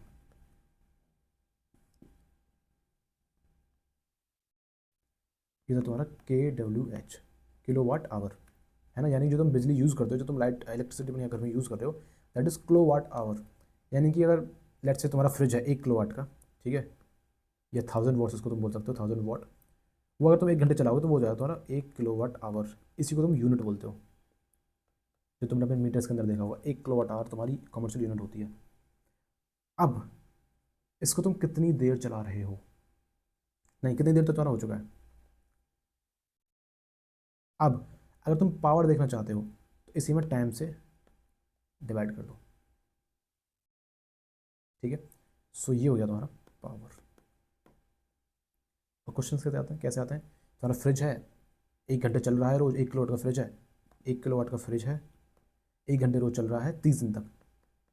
तो जो जो दे रखा है बस जितना टाइम दे रखा है मल्टीप्लाई करते जाओ ना, तो ये तुम्हारा यूनिट हो जाएगा। अब यूनिट की प्राइस देगा तो मल्टीप्लाई कर देना। ठीक है, अब 1 किलो वाट आवर को हम जूल में कैसे लेंगे, क्यों, क्योंकि जूल भी एनर्जी है ना, किलो वाट आवर भी एनर्जी है। तो इसको हम लिखेंगे 3.6 इंटू 10⁶ जूल। इसको तुम याद रखना, इस पर डायरेक्ट क्वेश्चन बन जाता है। ठीक है, एक और चीज़ तुमने सुना होगा हॉर्स पावर, बाइक्स के अंदर, कार्स के अंदर। ठीक है, तो एक हॉर्स पावर कितना होता है, 746 वाट। ठीक है, डायरेक्ट क्वेश्चन बन जाएगा यहाँ से, तुम इसको याद रखना।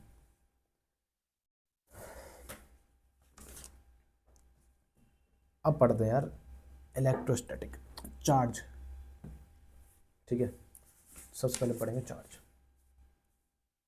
चार्ज में बताइए होगा, चार्ज एक ऐसी प्रॉपर्टी है किसी मैटर की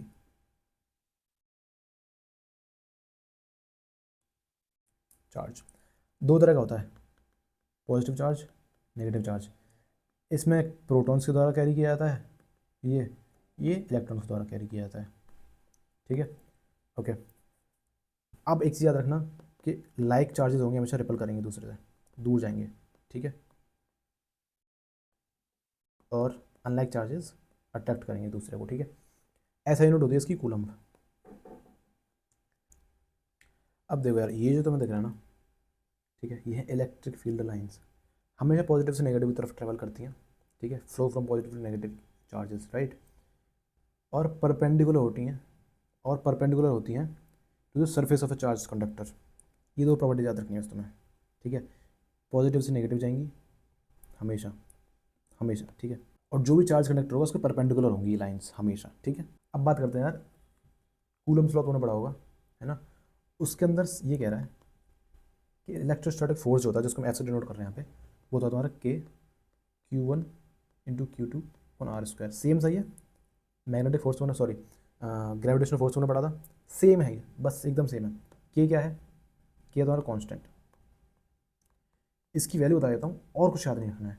इसकी वैल्यू 9 इंटू 10⁹। इसको हालांकि बोलते क्या है 1/4πε0, बट इसका कुछ काम नहीं है, भूल जाओ, सिर्फ ये याद रखो। ठीक है, कि इस कांस्टेंट की वैल्यू 9 इंटू 10⁹। Q1 है charge of the first body, Q2 charge of the second body, R है उनकी डिस्टेंस। ये है तुम्हारा इलेक्ट्रोस्टैटिक फोर्स, इसको हम कूलम्स लॉ भी बोलते हैं। ठीक है, अब बात करते हैं इलेक्ट्रिसिटी के बारे में। ठीक है, सो करंट क्या होता है, करंट होता है द फ्लो ऑफ चार्जेस पर यूनिट टाइम। ठीक है, करंट को अगर मैं आई से डिनोट करूँ तो हो जाएगा फ्लो ऑफ चार्जेस पर यूनिट टाइम। ठीक है, करंट को फ्लो कराने के लिए हमें चाहिए पोटेंशियल डिफरेंस, इस चीज़ को याद रखना, पोटेंशियल डिफरेंस। करंट तभी फ्लो हो पाएगा, पोटेंशियल जैसे ये प्लस है ये माइनस है, अगर इनका सेम पोटेंशियल होगा तो करंट फ्लो ही नहीं करेगा। इनका पोटेंशियल, इनके जो पोटेंशियल डिफरेंस होना चाहिए तभी करंट फ्लो करेगा। ओके, करंट एक स्केलर क्वांटिटी होती है।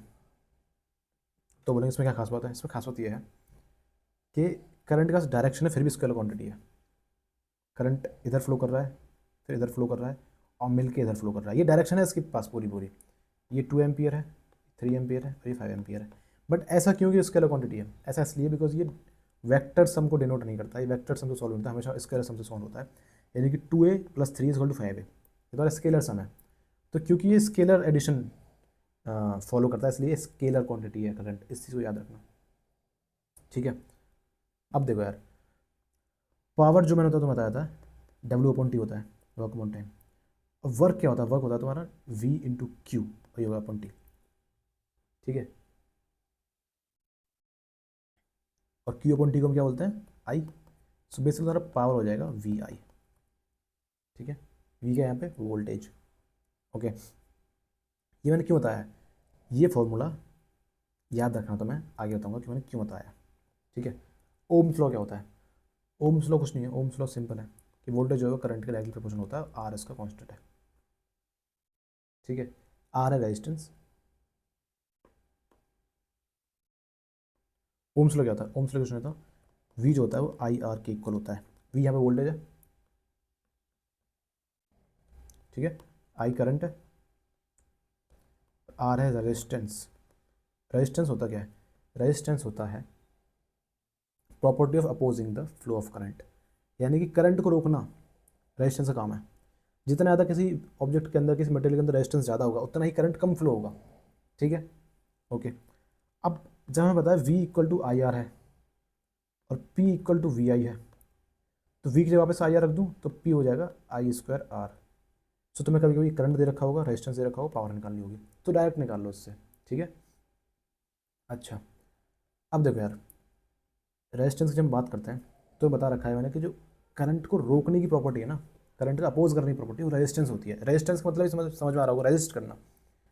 अब इसका इफेक्ट क्या पड़ता है टेम्परेचर पे? मतलब टेम्परेचर का इस पर क्या इफेक्ट पड़ता है? अगर मेटल की बात करें, ठीक है, अगर टेम्परेचर बढ़ेगा मेटल का तो रेजिस्टेंस भी बढ़ेगा, ध्यान रखना इस चीज़ को। टेम्परेचर बढ़ेगा तो रेजिस्टेंस भी बढ़ेगा, ठीक है। सेमीकंडक्टर में ये मेटल है, ये सेमीकंडक्टर है, अगर टेम्परेचर बढ़ेगा तो रेजिस्टेंस कम होगा, ठीक है। याद रखना, इससे क्वेश्चन डायरेक्ट आ सकता है। उसके बाद एलॉय में देखते हैं, अगर टेम्परेचर बढ़ेगा तो रेजिस्टेंस भी बढ़ेगा और थोड़ा कम बढ़ेगा, स्लाइट या लेस देन मेटल, ठीक है। और इलेक्ट्रोलाइट्स में अगर टेम्परेचर बढ़ेगा तो रेजिस्टेंस कम होगा, यानी कि सेमीकंडक्टर्स में, इलेक्ट्रोलाइट्स में रेजिस्टेंस कम होगा, ठीक है। ये बहुत रेयर चीज़ है कि रेजिस्टेंस कम हो मेटल उसमें टेम्परेचर के साथ में, लेकिन होता है सेमीकंडक्टर और इलेक्ट्रोलाइट्स में होता है। वहीं पे मेटल्स में देख लो चाहे एलॉयज में देख लो, रेजिस्टेंस बढ़ता ही है।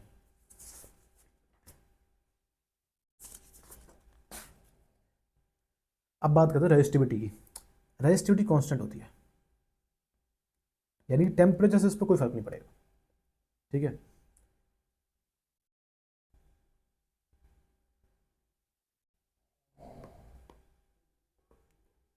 अब बात करते हैं रेजिस्टिविटी की।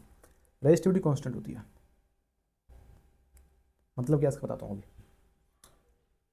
देखो, रेजिस्टिविटी का मतलब है, वो तो बताता है कि कितना स्ट्रांगली रेजिस्टेंस काम कर रहा है। बात समझना, इट टेल्स हाउ स्ट्रांगली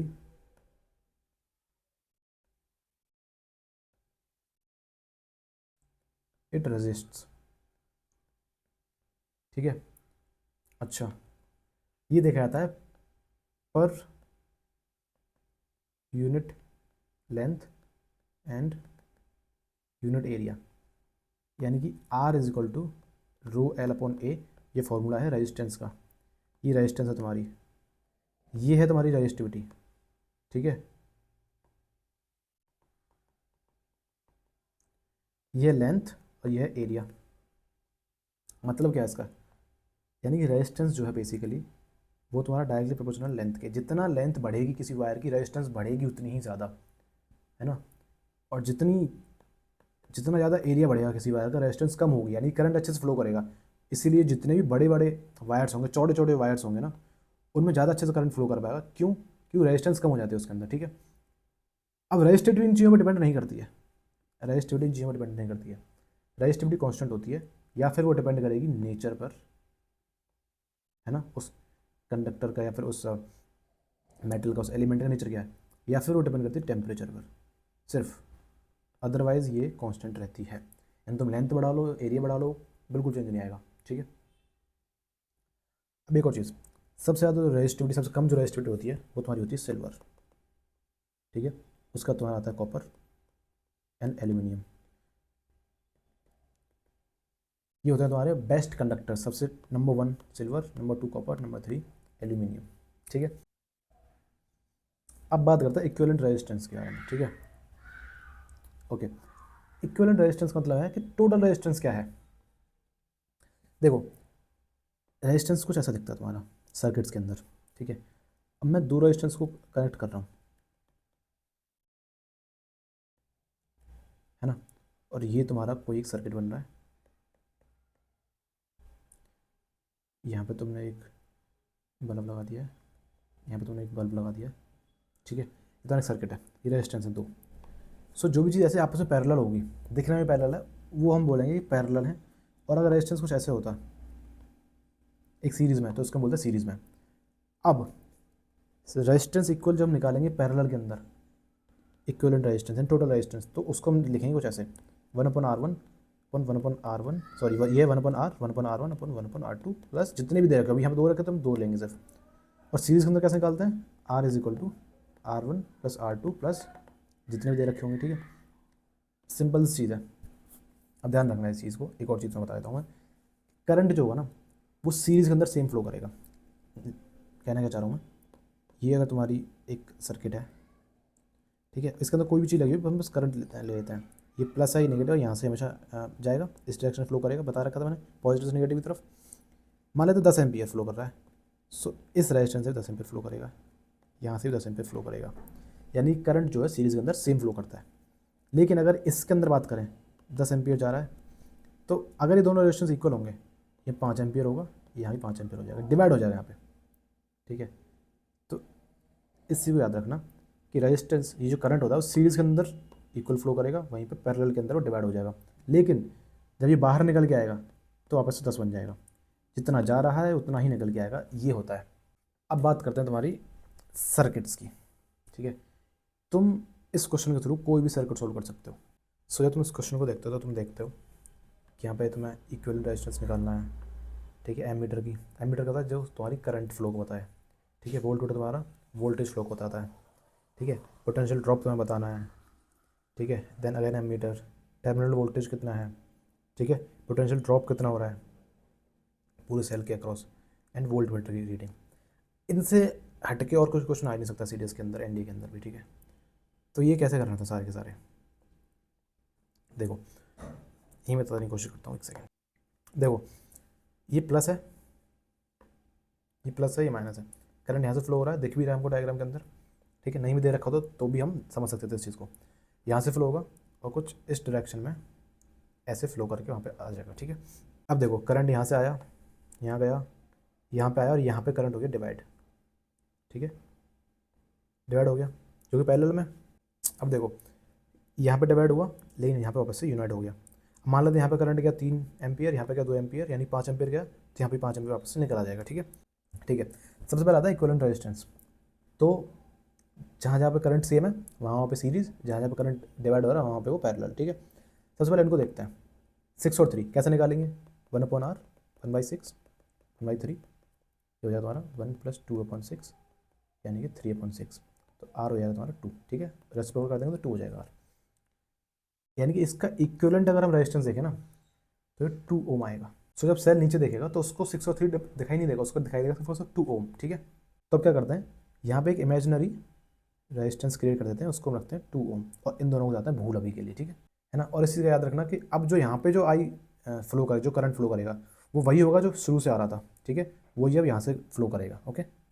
अब जिन जिन रेजिस्टेंस के अंदर करंट सेम हो, ठीक है, वो सीरीज में हमें देख भी रहा है, ये वाला, अब ये वाला, ठीक है, इसका कलर चेंज कर लेते हैं, 2 2 1 4 और 1 कर लो स्क्वायर, क्योंकि हमें इक्विवेलेंट रेजिस्टेंस निकालना पड़ेगा। सो 2 और 2 4, 4 8 9 10, सो 10 ओम आएगा इस पूरे का इक्विवेलेंट रेजिस्टेंस। तो इसका आंसर क्या आ जाएगा? 10 ओम। समझ में आया? अब सेकंड क्वेश्चन देखते हैं, ठीक है। ब्लू एमीटर पूछ रहा है, ब्लू एमीटर कौन सा? ये वाला। तो इसके अंदर कितना करंट फ्लो है ये बताना है। चलो अब क्या देखना है? टोटल वोल्टेज 30, ठीक है। टोटल रेजिस्टेंस अभी 10 निकाला तुमने, सो फॉर्मूला होता है V equal to I R. V is 30, R is 10, so I कितना निकल के आएगा? 3। सो इसका जो आंसर आएगा वो आएगा 3 एम्पियर, ठीक है। अब देखते हैं potential drop in 4 ohm and 6 ओम, ठीक है। यानी कि ये 4 ओम और ये 6 ओम। अब देखो हमारा करंट निकल के आया था कितना? करंट हमारा निकल के आया था इसके अंदर 3 एम्पियर, ठीक है। अब जहाँ जहाँ पे हमें आई दे रखा है हमने, ये ठीक है, ये सब क्या है? 3 एम्पियर है, ठीक है, ये सब 3 एम्पियर है।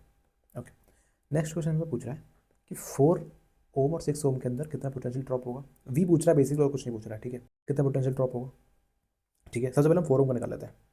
सो 4 ओम में कितना करंट जा रहा है, ठीक है। आर है 4, है ना। करंट कितना आ रहा है? 3। वी क्या होगा? I R. आर क्या हो जाएगा? वी अपॉन आई, ठीक है, ठीक है। तो वी हो जाएगा तुम्हारा 4 इंटू 3 12, ठीक है। तो 12 वी। सो इसका तो आंसर होगा 12 वी। अच्छा इसका थोड़ा ट्रिकी है, लेकिन मैं तुम्हें चीज़ें थोड़ी समझाता हूँ। इसके तुम्हें चीज़ें समझानी भी है तुम्हें, ठीक है। नेक्स्ट, इस फिगर को ऐसे बना लेता हूँ मैं, ठीक है। अब एक चीज़ देखो, हमको ये 6 दे रखा है, ठीक है, और ये 3 ओम दे रखा है, ये 6 ओम दे रखा है। अब करंट यहाँ से आ रहा है 3 एम्पियर, ठीक है, यहाँ भी जा रहा है 3 एम्पियर, बट इसमें कितना आ रहा है हमें क्या पता? इसमें कितना आ रहा है हमें वो भी नहीं पता है। तो अगर हमें करंट ही नहीं पता है, इसका आई नहीं पता है, आर बेशक पता है ना। अब आर हमें हमें वी निकालना है। वी के लिए हमें आई और आर दोनों पता होने चाहिए। हमें सिर्फ आर पता है, वी पता ही नहीं है, आई भी नहीं पता हमें, ठीक है। तब कैसे निकालना है? तो एक चीज़ समझो कि करंट बेशक डिवाइड होता है और सीरीज़ में करंट सेम रहता है, लेकिन पोटेंशियल डिफरेंस जो होता है वो सीरीज़ में डिवाइड हो जाएगा और पैरेलल में हमेशा पोटेंशियल डिफरेंस सेम रहेगा, ठीक है। मैं कहना क्या चाह रहा हूँ? मैं कहना ये चाह रहा हूँ कि ये जो मैंने 2 ओम निकाला है ना, अगर इसका पोटेंशियल डिफरेंस में निकाल लूँ तो जो इसका निकल के आएगा, ठीक है, वही 6 ओम का निकल के आएगा, वही 3 ओम का निकल के आएगा। यानी कि पैरेलल के अंदर पोटेंशियल डिफरेंस सेम रहता है, ठीक है। सो निकाल लेंगे हम, 2 ओम का निकाल लेंगे, ठीक है। अब 2 ओम का पोटेंशियल डिफरेंस कैसे निकालोगे? आई तुम्हें 3 एम्पियर दे रखा है, आर 2 ओम और वी हमें निकालना है। V equal to I R हो जाता है 6 वी। अब यही जो 6 वी का पोटेंशियल डिफरेंस है वही तुम्हारा इसके अंदर होगा, इस वाले 6 ओम के अंदर, और वही तुम्हारे इस 3 ओम के अंदर होगा। और ध्यान रखना ये जो पोटेंशियल डिफरेंस जो है ना, ये तुम्हारा डिवाइडेड है equally, not equally but proportionally, 2 ओम में, देन इस पूरे सर्किट में, देन इस 1 ओम में, देन इस 4 ओम में, देन इस 1 ओम में, तब जाके वो 30 बन जाएगा पूरा का पूरा। समझ में आ रही मेरी बात? यानी कि करंट जहाँ सीरीज़ में सेम रहता है एंड डिवाइड हो जाता है ऊपर जाके पैरेलल में, वहीं पे पोटेंशियल डिफरेंस पैरेलल में हमेशा सेम रहेगा, ठीक है। एक बार फिर से बता देता हूँ, ये 3 जो हैं रेजिस्टेंस पैरेलल में है, यहाँ पे तीनों में जो पोटेंशियल डिफरेंस आएगा वो सेम आएगा। तो अगर मुझे इसका पता तो इसका भी निकालूंगा, इसका भी निकालूंगा, ठीक है। सो मैंने निकाल लिया है 6 वोल्ट, ठीक है, पोटेंशियल डिफरेंस। तो जो इसका पोटेंशियल डिफरेंस निकल के आएगा, ठीक है, वही इसका भी निकल के आएगा। तो इसकी रीडिंग तुम्हारी हो जाएगी 6 वोल्ट, ठीक है। अब नेक्स्ट हमसे पूछा गया है रीडिंग ऑफ ब्लैक एमीटर, यानी कि ये ब्लैक वाला। पहले सबको रफ करता हूँ। तुमसे पूछ रहा है reading of black ammeter. Black ammeter कौन सा है? ब्लैक पूछ रहा है, अच्छा ये है, एक्चुअली मैंने इसको रेड बना रखा, तो कोई बात नहीं, इस वाले एमीटर पूछ रहा है। उसके लिए हमें पता है कि यार देखो यहाँ पे जो करंट गया है वो बताना है ना। करंट 2 जगह फ्लो हो चुका है। अब यहाँ पे हम करंट इजीली निकाल सकते हैं, क्यों? क्योंकि हमें इसका रेजिस्टेंस भी पता है और इसका पोटेंशियल डिफरेंस भी पता है, जो कि 6 वोल्ट निकल के आया था। तो आई निकालेंगे तो इक्वल टू आई आर, ठीक है, आई हो जाएगा वी अपॉन आर। तो आई आएगा तुम्हारा 1 एमीटर, सॉरी 1 ए, ठीक है। अब इधर अगर 1 गया है, टोटल 3 था, तो इधर 2 जाएगा, और तुम देख लो इसको मल्टीप्लाई करें, 6 इंटू 1 6, 3 इंटू 2 6, तो यानी कि इक्वल इक्वल जा रहा है टोटल पोटेंशियल डिफरेंस, जो कि 6 आना चाहिए था, ठीक है।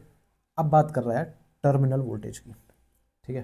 टर्मिनल वोल्टेज निकालने के लिए एक फॉर्मूला होता है, एंड वो होता है V is equal to e minus I small r. E क्या है? EMF, ठीक है। आई क्या है? करंट। आर है इंटरनल रेजिस्टेंस। इंटरनल रेजिस्टेंस क्या होता है? ये तुम्हें दिख रहा है, ठीक है, सेल के जस्ट पास वाला, इसको बोलते हैं इंटरनल रेजिस्टेंस। ये एक्चुअली में सेल के अंदर होता है, रियल लाइफ में सेल के अंदर होता है, सर्किट के अंदर बाहर बनाया जाता है, ठीक है। सो ये जो लाइन है ना पूरी, ठीक है, इसके बाहर की जो चीज़ है वो तुम्हारा एक्सटर्नल सर्किट है, और ये जो है ये तुम्हारा इंटरनल सर्किट है, ठीक है। इस चीज़ को तुम याद रखना। ओके, रख देते हैं। EMF क्या है? ये जो पोटेंशियल तुम्हारा है उसी को EMF बोलते हैं। So V is equal to 30 minus I क्या है? 3 एम्पियर जा रहा था, 3 × 1, ठीक है। सो ये आया तुम्हारा 27 वोल्ट। ये तुम्हारा है टर्मिनल वोल्टेज।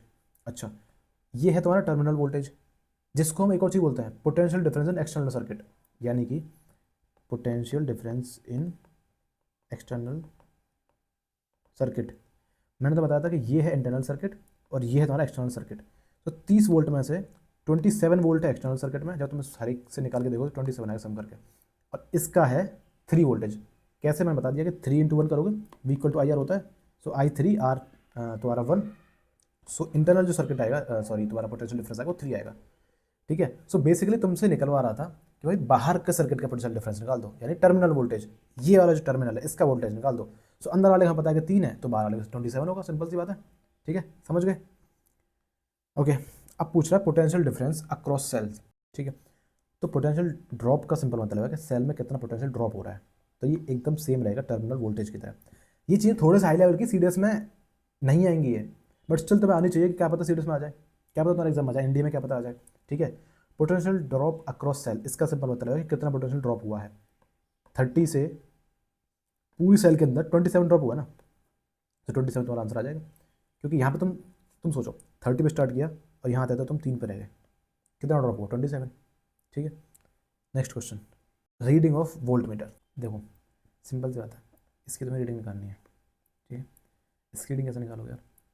रेजिस्टेंस में 4 ओम दे रखा है, करंट तुम्हें 3 एम्पियर दे रखा है, ठीक है, यानी कि इस रेजिस्टेंस में कितना वोल्टेज जा रहा है। सो V इक्वल टू IR होता है। सो 4 × 3 करोगे तो 12 आ जाएगा, ठीक है, एज सिंपल एज दैट। तो सर्किट में इससे ज़्यादा हटके कोई क्वेश्चन नहीं आएगा, ठीक है। अब देखो 3 रूल्स आते हैं, हैंड रूल्स उनको हम बोलते हैं, इनसे डायरेक्ट क्वेश्चन आता है, बहुत डीप क्वेश्चन नहीं पूछता है। एक है राइट एंड थंब रूल, कि तुम डायरेक्शन ऑफ करंट के अकॉर्डिंग अपना हाथ सेट करो, कि जहाँ पे करंट, तो जिस साइड में भी करंट जा रहा है उस साइड में अपना थंब रखना है, उसके अराउंड अपने फिंगर्स को रैप करना है, ठीक है। सो थंब द्वारा डिनोट करेगा डायरेक्शन ऑफ करंट को। सो फिंगर्स रैपिंग जो मूवमेंट है, ठीक है, क्लॉकवाइज है, एंटी क्लॉकवाइज है, अगर नीचे रखोगे तो एंटी क्लॉकवाइज हो जाएगा, ठीक है। आई मीन यहाँ दिस इज एंटी क्लॉकवाइज, नीचे रखोगे थंब को तो क्लॉकवाइज हो जाएगा। तो डायरेक्शन ऑफ फिंगर रैपिंग तुम्हारा शो करेगा डायरेक्शन ऑफ मैग्नेटिक फील्ड को, that's it, that's the only thing you need to remember. अब आता है फ्लेमिंग्स लेफ्ट हैंड रूल और फ्लेमिंग्स राइट हैंड रूल। तुम एक चीज़ देखो, तो इधर भी मोशन है थंब की साइड, इधर मैग्नेटिक फील्ड, इधर करंट है, same motion magnetic field current. So अंतर क्या है फिर, है ना? देखो फिंगर सेम चीज़ डिनोट करेगी, चाहे लेफ्ट हैंड हो चाहे राइट हैंड हो। अंतर है कि यहाँ पे तुम्हें करंट दे रखा होगा, ठीक है, एंड तो मैग्नेटिक फील्ड की डायरेक्शन निकालनी पड़ेगी लेफ्ट हैंड रूल के अंदर। एंड राइट हैंड रूल के अंदर तुम्हें मैग्नेटिक फील्ड दे रखा होगा, तुम्हें करंट निकालना पड़ेगा, इसको बोलते हैं इंड्यूस्ड करंट, ठीक है। वहाँ पे तुम्हें करंट से मैग्नेटिक फील्ड निकालना है, यहाँ पे मैग्नेटिक फील्ड से तुम्हें करंट निकालना है, ठीक है, ये अंतर है। बात करते हैं ऑप्टिक्स की। सबसे ज़्यादा क्वेश्चन यहीं से आते हैं, ठीक है, ये तुमने अपने स्कूलिंग टाइम पे भी देखा होगा, है ना, एंड CDS में भी, NDA में भी क्वेश्चन यहाँ पे बहुत ज़्यादा आते हैं। और अच्छी बात क्या है ना कि ये बहुत ईजी रहता है, ठीक है, थोड़ा सा लॉजिक समझना है बस, ज़्यादा फॉर्मूलेज में नहीं घुसना है, 2-3 फॉर्मूले हैं, ठीक है, वो भी बहुत छोटे छोटे। तो अनलाइक तुमने वो देखा था सर्किट अभी सॉल्व करना, ठीक है, वो कितना ज़्यादा ट्रिकी हो सकता है काफ़ी लोगों के लिए, बट ये ट्रिकी किसी के भी लिए नहीं होगा, ठीक है। तो ओके, सबसे पहले हम बात करते हैं प्लेन मिरर की।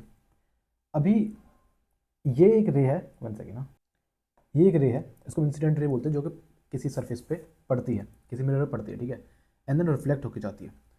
अब ये बीच में एक नॉर्मल डाल देंगे इनके एकदम एग्जैक्ट बीच में, ठीक है। तो जो एंगल ऑफ इंसिडेंस होगा वो एंगल ऑफ रिफ्लेक्शन बराबर होगा हमेशा, ठीक है, ये कोई एक चीज़। सेकेंडली, जो भी तुम्हारी इमेज बनेगी, ठीक है, जो भी तुम्हारी इमेज बनेगी वो एकदम एग्जैक्ट साइज़ की बनेगी, ठीक है। प्लेन मिरर के अंदर तुम्हारी जो इमेज बनेगी एकदम एग्जैक्ट साइज़ की बनेगी, ओके। लेटरली इन्वर्टेड बनेगी। लेटरली इन्वर्टेड का मतलब क्या है कि लेफ्ट वाला राइट को दिखेगा, राइट वाला लेफ्ट को दिखेगा, यू नो दिस, ओके। दो चीज़ होती हैं, एक होता है वर्चुअल एंड रियल, एक होता है इरेक्ट एंड इन्वर्टेड।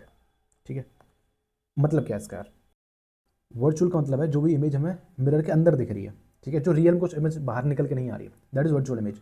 जो हमें शीशे में दिखती है, जो घर पे जो शीशे होता है उसके अंदर जो इमेज दिखती है, that is virtual image. Real का मतलब क्या है, जो इमेज बाहर किसी एक थर्ड स्क्रीन पे बन सके, जो हम थर्ड स्क्रीन प्रोजेक्ट कर सकें। ठीक है, तुमने अगर अपने स्कूल टाइम पे अगर ये एक्सपेरिमेंट वगैरह किया हो, ठीक है, तो तुम्हारे जो कॉनकेव मिरर जो होता है उसके अंदर तुम्हारी रियल इमेज बनती है। यानी कि अगर तुम इधर से ऑब्जेक्ट दिखाओगे तो इमेज यही बनेगी, मिरर के अंदर नहीं बनेगी, इमेज बाहर बनेगी और इन्वर्टेड बनेगी। रियल इमेज हमेशा इन्वर्टेड होती है, यानी कि उल्टी बनती है। ठीक है, उसको तुम किसी एक थर्ड स्क्रीन पे देख सकते हो। ठीक है, वहीं पे वर्चुअल इमेज होती है वो इरेक्ट होती है, इरेक्ट यानी कि सीधी खड़ी। ठीक है, वो होती है वर्चुअल इमेज। ओके, इसके अंदर दो चीज़ें हैं अब इंपॉर्टेंट। पहला तो ये कि यार तुम्हारा जो साइज़ है उसका हाफ साइज़ भी लोगे ना तो भी तुम पूरे दिख जाओगे, but you should have minimum half size of your length. तुम्हारी लेंथ का आधा साइज का शीशा होगा तो तुम पूरे दिख जाओगे। ठीक है, एंड एक होता है मिरर का फॉर्मूला। ठीक है, नंबर ऑफ इमेजेस का formula, basically number of images होती हैं, ये दोनों फॉर्मूला है। यानी कि तुमने देखा होगा कि अगर तुम शीशे के सामने शीशा रख दो तो काफ़ी सारी इमेजेस बन जाती हैं, बट देखो अगर तुम सामने सामने रख दो तो इन्फाइनाइट बन जाएंगी। ठीक है, लेकिन तुमने अगर उसको एंगल्स पे रखा, ठीक है, ये एक शीशा यहाँ पे रखा, एक यहाँ पे रखा, ये एक एंगल है, अगर इस एंगल पे रखा तो कितनी इमेजेस बनेंगी, n is equal to 360/θ-1। But remember ये सिर्फ तब होगा जब इवन नंबर ऑफ, जब थीटा होगा वो इवन होगा। ठीक है, जैसे थीटा ऑड होगा तो ये सिंपली होगा। ठीक है, अब देखो, अब बात करते हैं स्फेरिकल मिरर्स की, जिसके अंदर आते हैं दो, कॉनकेव और कॉन्वेक्स। तुमने नाम सुना होगा। स्फेरिकल मिरर का मतलब क्या है यार, एक स्फेयर होगा, ठीक है, जिसके अंदर का कोई एक हिस्सा निकाल लिया होगा, है ना, and उसी को बाहर निकाल के इन्होंने ऐसा बना दिया। यानी कि ये एक स्फेयर होता है एक्चुअली। ठीक है, जिसका जो सेंटर होगा, उस स्फेयर का जो सेंटर होगा उसी को हम सेंटर ऑफ कर्वेचर बोलते हैं। ठीक है, एंड उसका हाफ जो होता है उसको हम फोकस बोलते हैं। इस चीज़ को याद रखना। ये जो लाइन होती है उसको हम प्रिंसिपल एक्सिस बोलते हैं, और ये सर्फेस है, ये हार्ड सर्फेस यानी कि पीछे वाली सर्फेस है। ठीक है, ये रिफ्लेक्शन वाली सर्फेस है, ये वाली जो है ना, ये वाली सर्फेस है, दिस योर रिफ्लेक्शन वाली सर्फेस, ये वाली। ठीक है, इसके पीछे वाली surface that is hard surface. So अंदर की साइड जो इमेज बनेगी, है ना, अगर यहाँ पे इमेज बन पा रही है, यहाँ पे, that is a concave mirror. Convex होता है जस्ट इसका अपोजिट, वो भी अभी दिखा देंगे।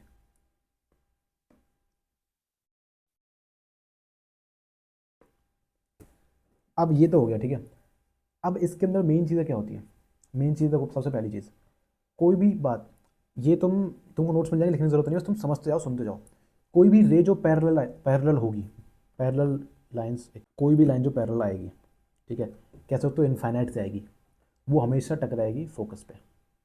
ठीक है, ये अच्छे से बन नहीं पाया, रुक जाओ। वो हमेशा टकराएगी फोकस पे, हमेशा। और जो फोकस पे होगी कोई इमेज, वो हमेशा पैरेलल चली जाएगी। ठीक है, इसी याद रखनी है। ओके, नाउ अब बात है इनके इमेज फॉर्मेशन। ठीक है, देखो, इमेज फॉर्मेशन का सिंपल मतलब है कि तुम्हारा ऑब्जेक्ट कहाँ पे रखा हुआ है और इमेज कहाँ पे बन रही है। ठीक है, वेट, इमेज कहाँ पे बन रही है। अब याद रखना, जब मैंने बोला तुमसे कि इनफाइनाइट से जो भी चीज़ आएगी वो फोकस पे आके इंटरेक्ट करेगी, कट करेगी। सो इनफाइनाइट वाली जो, यानी कि जो इनफाइनाइट से जो भी इमेज बनेगी, अब ये इन्फिनिटी पे रखा हुआ है तुम्हारा एक ऑब्जेक्ट, तो इसकी इमेज सिंपली फोकस बनेगी, है ना, दैट इज़ वन थिंग। जैसे इनफाइनाइट से थोड़ा आगे की साइड आ जाएगा, ठीक है, इनफाइनाइट तो यहाँ पे था ना यार, अब ये थोड़ा सा आगे की साइड आ गया, यानी सेंटर ऑफ कर्वेचर से थोड़ा सा पीछे रह गया बस। इसकी जो इमेज बनेगी अब फोकस से थोड़ा आगे आ जाएगी इमेज। यानी कि ये देखो, अगर ये तुम्हारा इनफाइनाइट है, यहाँ पे तुम्हारा ऑब्जेक्ट है, तुम्हारी इमेज यहाँ पे बनेगी। ठीक है, ये इधर जैसे जैसे चलती जाएगी, ये ऐसे ऐसे इधर मूव करती जाएगी। That is a simple rule, बस तुम्हें यही याद रखना है। और ध्यान रखना फोकस पे, क्योंकि इमेज इन्फाइनाइट से आ रही तो बहुत बड़ी इमेज होगी, तभी तो दिख पाएगी इतनी दूर से इमेज। फोकस पे जो इमेज बनेगी बहुत छोटी बनेगी। सो यानी कि जैसे जैसे तुम पास आते जाओगे ना, ये वाला साइज़ और ये वाला साइज़ का रेशो बढ़ता जाएगा। ठीक, मतलब कम होता जाएगा, यानी कि ये जो साइज़ है ना ये बढ़ता जाएगा। फोकस वाली जो इन्फाइनाइट वाली जो बेसिकली इमेज है, जो ये वाली बन रही है ना,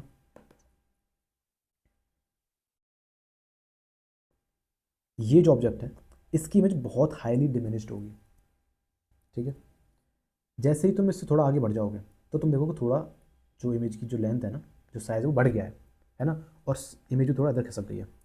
थर्ड केस में क्या होगा कि अब तुमने इसको सेंटर ऑफ कर्वेचर पे ही बना दिया है, ऑब्जेक्ट को सेंटर ऑफ कर्वेचर पे खड़ा कर दिया है, और ये पहले जो यहाँ इमेज बन रही थी अब वो और आगे हो जाएगी, सेंटर ऑफ कर्वेचर पे ही बनेगी। यानी कि सी वाली इमेज सी पे ही बनेगी, सी से पीछे वाली इमेज सी से आगे बनेगी, और सी से बहुत पीछे वाली इमेज सी से बहुत आगे बनेगी। सिंपल है। बहुत पीछे क्या है? इनफाइनाइट। बहुत आगे क्या है? फोकस। बीच में क्या है? कुछ नहीं है। बीच में क्या है? कुछ नहीं है। समझ रहे हो? ये सिंपल रूल है। इनफाइनाइट सी एफ, ठीक है। यहाँ की इमेज यहाँ बनेगी, यहाँ की इमेज यहीं बनेगी, इनके बीच की इमेज इनके बीच में बनेगी, ठीक है। अब यहाँ की इमेज बहुत बड़ी होती है, यहाँ की इमेज बहुत छोटी होती है। जैसे जैसे इधर आती जाएगी इमेज छोटी होती जाएगी, इधर से आओ तो ऑब्वियसली इमेज बड़ी होती जाएगी। यानी इनफाइनाइट की तरफ जैसे जैसे तुम जाओगे तो इमेज का साइज बड़ा होगा, इमेज हो चाहे ऑब्जेक्ट हो। जैसे जैसे तुम फोकस की तरफ आओगे इमेज और ऑब्जेक्ट का साइज छोटा होता जाएगा, ठीक है। ये सिंपल चीज़ तुम्हें याद रखनी है।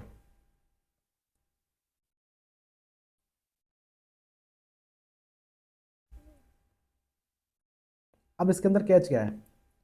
इसके अंदर कैच सिर्फ ये है, दो चीज़ याद रखनी। पहला कि तुम देख पा रहे हो सारी इमेज इन्वर्टेड बन रही है, इन्वर्टेड, और क्योंकि सेम ही साइड में बन रही है मिरर के, जिस साइड में ऑब्जेक्ट है उस साइड इमेज बन रही है, यानी कि रियल इमेज है। तो इसका जो ये वाला केस है, ये वाला केस है, ये एंड ये पांचों केसेस में रियल एंड इन्वर्टेड इमेज बनेगी। अब डिमिनिश्ड होगी या मैग्नीफाइड होगी तुम देख लेना, तुम खुद देख लेना कि डिमिनिश्ड है बड़ी इमेज है, वो तुम खुद ही देख पाओगे। देखो फोकस पे जो इमेज है, जैसे तुम यहाँ पे देखो, यहाँ पे इमेजेस एंड ऑब्जेक्ट इक्वल हो गए थे। जैसे ऑब्जेक्ट और आगे बढ़ा तो छोटा हो गया, लेकिन इमेज देखो और बड़ी हो गई। जैसे ऑब्जेक्ट फोकस पे जाएगा, जो कि यहाँ पे आ चुका है, उसकी जो इमेज बनेगी वो इन्फिनिटी पे बनेगी, ठीक है, इन्फिनिटी पे। ये तुम समझ चुके हो। और इन्फिनिटी बनेगी तो बहुत बड़ी इमेज बनेगी, है ना। अब देखो सिक्स्थ केस जो है ना वो थोड़ा एक्सेप्शन है। अगर फोकस से भी आगे चली जाए तो फिर तुम क्या करोगे? तुम इन्फाइनाइट से आगे तो कुछ ले जा नहीं पाओगे, तो फिर मिरर के अंदर बन जाएगी, और ये तुम्हारी बनेगी वर्चुअल इमेज, ठीक है। जो हम देखते हैं शीशे के अंदर जो इमेज दिखती है, वर्चुअल एंड इरेक्ट, और ये मैग्नीफाइड होती है, ठीक है। ये बड़ी इमेज बनती है काफ़ी ज़्यादा। ये केसेस तुमको याद रखने हैं। अब देखो यूजेस क्या है कॉनकेव मिरर के। कॉनकेव मिरर को हम कन्वर्जिंग मिरर भी बोलते हैं, ठीक है। कॉनकेव मिरर को हम कन्वर्जिंग मिरर भी बोलते हैं। तो इसे करता क्या है ना, पैरेलल से जो भी लाइंस आएंगी, पैरेलल लाइंस जो भी आएंगी सबको कन्वर्ट करता है, एक जगह पर कन्वर्ट करता है। इसका काम यही है, कन्वर्ट करना, ठीक है। या अगर कोई फोकस पे चीज़ लिखी होगी तो उसको ऐसे भेजेगा, रखी होगी तो ऐसे भेजेगा। सो वही चीज़ तुम इमेजिन करके चलो कि जैसे हेडलाइट है, तो मुझे पैरेलली लाइंस भेजनी है ना, दूर तक भेजनी है, तो कौन के मिरर कर सकता है, ठीक है। और जैसे ये डेंटिस्ट जो टूल्स यूज़ करते हैं, ठीक है, या तुम्हारा मेकअप मिरर हो गया, उसके अंदर मुझे इन लार्ज इमेजेस चाहिए, बड़ी बड़ी इमेजेस चाहिए, ठीक है। तो वो किसके अंदर हो पाता है? वो कॉनकेव मिरर के अंदर हो पाता है, ठीक है। तो शेविंग मिरर हो गया, डेंटल मिरर्स हो गए, ठीक है, हेडलाइट मिरर्स हो गए, ये सारे के सारे कॉनकेव मिरर्स वाले आते हैं, ठीक है, कॉनकेव मिरर्स में यूज़ होता है। ओके, अब देखते हैं convex mirror. Convex is just opposite, ठीक है। अब जो है वो दूसरी साइड में हार्ड सरफेस है और रिफ्लेक्टिव सरफेस इधर साइड है। अब तुम देखो पैरेलल लाइंस जो आ रही हैं फोकस पे तो भी टकरा रही हैं यार, फोकस पे ही हमेशा टकराएंगी पैरेलल लाइंस, ठीक है। बट डिमिनिश्ड इमेजेस बनेंगी यहाँ पे, ठीक है, बाकी सारी चीज़ें सेम रहेंगी। अब देखो इसके अंदर दो ही इमेज फॉर्मेशन होता है। ये तुम्हारा कॉनकेव का है, ठीक है, ये तुम्हारा कॉनकेव का है। तुम इसमें देखो जब ऑब्जेक्ट तुम्हारा रखा होगा इनफाइनाइट से पहले, ठीक है, तो इमेज बनेगी फोकस से पहले और छोटी बनेगी। और जब ये रखा होगा इनफाइनाइट पे तो इमेज बनेगी फोकस पे, ठीक है। तो इसकी इमेज फॉर्मेशन कौन कौन सी होती हैं? दो ही होती हैं। इनफाइनाइट वाली हमेशा फोकस से बननी है, और इनफाइनाइट की जो आगे होगी फोकस से आगे होगी। हमेशा ही वर्चुअल एंड इरेक्ट बनती है, तुम देख सकते हो, सीधी है, इरेक्ट है, वर्चुअल है यानी कि मिरर के अंदर है। इसको बोलते हैं डाइवर्जिंग मिरर। अब तुम देख लो यूजेस क्या क्या है। शेविंग मिरर्स, कॉनकेव के, टॉर्चेस, है ना, जितने स्कोप्स वगैरह होते हैं, headlights, solar furnaces. Diverging mirror का क्या काम है? सर्वेलेंस मिरर, ठीक है। ये तुमने देखे होंगे ऐसे, जब तुमने कभी पहाड़ों पे गए होंगे तो जो बैंड्स होते हैं ना, वहाँ पे इस तरह के मिरर्स दिए जाते हैं ताकि हम ज़्यादा एरिया कवर कर सकें, बिकॉज ये लोग छोटी इमेज दिखाते हैं। रियर व्यू मिरर जो तुम्हारी गाड़ियों के होते हैं उसमें भी यही होता है, ताकि ज़्यादा एरिया तुम कवर कर सको। मैग्नीफाइंग ग्लास, ठीक है। अब यार कुछ चीज़ें और देख लेते हैं। सबसे पहले देखते हैं मिरर फॉर्मूला। तो तुम्हें एक चीज़ बता दूँ, ये है तुम्हारा कॉनकेव मिरर, ये है तुम्हारा कॉन्वेक्स मिरर, ठीक है। ऑब्जेक्ट हमेशा लेफ्ट में होगा, एक चीज़ तो याद रख लो इस चीज़ को हमेशा, ठीक है। अच्छा इधर जो भी चीज़ होगी इधर, और जो इधर चीज़ होगी, उनमें साइन का इधर हमेशा माइनस चीज़ होगी, इधर हमेशा प्लस वाली चीज़ होगी, ठीक है। इधर लगेगा माइनस का साइन, इधर लगेगा प्लस का साइन। ऑब्जेक्ट हमेशा इसी इधर से स्टार्ट करते हैं, बिकॉज हम रिफ्लेक्टिंग सरफेस इधर ही देने वाले होते हैं, ठीक है। अगर तुम इधर रिफ्लेक्टिंग सरफेस इधर दोगे तो इधर तो चीज़ें रिवर्स हो जाएंगी, बट हम ईजी करने के लिए चीज़ों को इधर ही देते हैं, ठीक है। अच्छा, अब तुम्हें क्या देखना है कि मिरर का फॉर्मूला होता है 1/v plus 1/u is equal to 1/f, ठीक है। ये होती है तुम्हारी इमेज, ये होती है तुम्हारा ऑब्जेक्ट, ये तुम्हारी फोकल लेंथ, ठीक है। Image, object, focal length. अब इसी हमेशा याद रखना कि बिकॉज हम ऑब्जेक्ट हमेशा इस साइड में रख रहे हैं तो ऑब्जेक्ट हमेशा माइनस होगा। तो बेशक फॉर्मूला में लिखा हुआ 1/u, बट जब तुम इसकी वैल्यू लिखोगे तो हमेशा माइनस में लिखोगे। फॉर एग्जाम्पल -25 तो हमेशा माइनस में लिखोगे, ठीक है। जो कॉन्केव मिरर होता है उसकी फोकल लेंथ माइनस में होती है, क्यों? क्योंकि इधर है ना इसकी फोकल लेंथ, तो ये सेंटर है, ये फोकल लेंथ है। और जो कॉन्वेक्स मिरर होता है उसकी फोकल लेंथ, क्योंकि इधर की साइड, और हमने बोला कि इधर की साइड प्लस की चीज़ होगी, तो याद रखना कॉन्केव मिरर की फोकल लेंथ माइनस और इमेज भी माइनस, सॉरी ऑब्जेक्ट भी माइनस, बट कॉन्वेक्स का object minus but image, sorry focal length हमेशा प्लस रहेगी, ठीक है। बाकी इमेज प्लस रहेगी या माइनस रहेगी वो डिपेंड करता है कि इमेज बन कहाँ रही है। अगर इधर की साइड बन रही है तो इमेज प्लस रहेगी, इधर की साइड बन रही है तो इमेज माइनस रहेगी, ठीक है। अच्छा, अगर इधर बन रही है यानी कि शीशे के अंदर बन रही है तो वर्चुअल इमेज हो जाएगी यार, है ना। यानी कि अगर इमेज पॉजिटिव होगी तो वर्चुअल होगी, बट वहीं पर अगर इमेज नेगेटिव होगी तो रियल होगी, क्यों? क्योंकि नेगेटिव वाली चीज़ इधर बनती है और इधर तुम्हारी बनेगी रियल इमेज, याद रहेगा। अब बात करते हैं मैग्नीफिकेशन के बारे में यार। मैग्नीफिकेशन क्या होता है? m is equal to -v/u, ये तुम्हारा फॉर्मूला है मैग्नीफिकेशन ऑफ अ मिरर, ठीक है, या h2/h1। मिरर इमेज की हाइट कितनी है वर्सेस ऑब्जेक्ट की हाइट कितनी है। अब एक चीज़ याद रखना, -v/u तो है, ये फॉर्मूला है, बट इमेज हमेशा ही माइनस रहती है।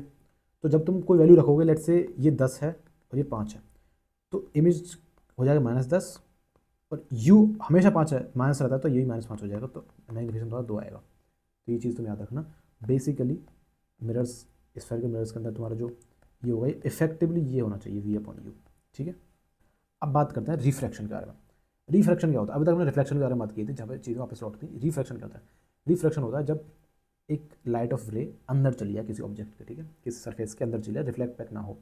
ऐसा कभी होता नहीं है कि 100% लाइट अंदर चली जाएगी, बट एविडेंट जो लाइट हमें दिखने वाली है वो अंदर ही जाएगी।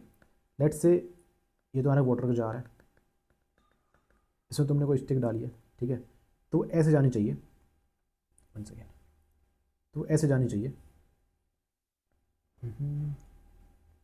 ठीक है। बट तुम्हें दिखेगी वो ऐसे, तुमने देखा भी होगा, कभी अपना हाथ डाल के देखोगे पानी में तो थोड़ा छोटा दिखेगा, दूसरी साइड से दिखेगा, तो तुम्हें एक्चुअली दिखेगा कि ये यहाँ से आ रहा है, ठीक है। तो तुम्हें जो इमेज यहाँ दिखनी चाहिए थी वो तुम्हें यहाँ दिखेगी। होता क्यों ऐसा बताता हूँ।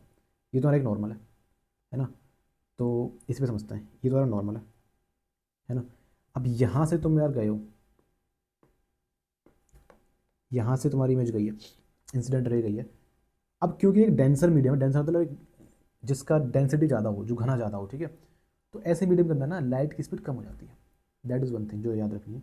रेयर मीडियम जो होगा, जैसे हवा है, वैक्यूम है, इनके अंदर लाइट की स्पीड बहुत ज़्यादा होती है, बट जैसे ही कोई मीडियम आ जाएगा तो तुम सोचो ना, ऑब्स्ट्रक्शन आ गया ना उसके आगे, तो उसकी स्पीड कम हो जाएगी। स्पीड ऐसे कम होगी तो ये लाइट जो बैंड हो जाएगी, नॉर्मल की तरफ बैंड हो जाएगी, जो ऐसे जानी चाहिए थी वो नीचे नॉर्मल की तरफ बैंड हो जाएगी, ठीक है।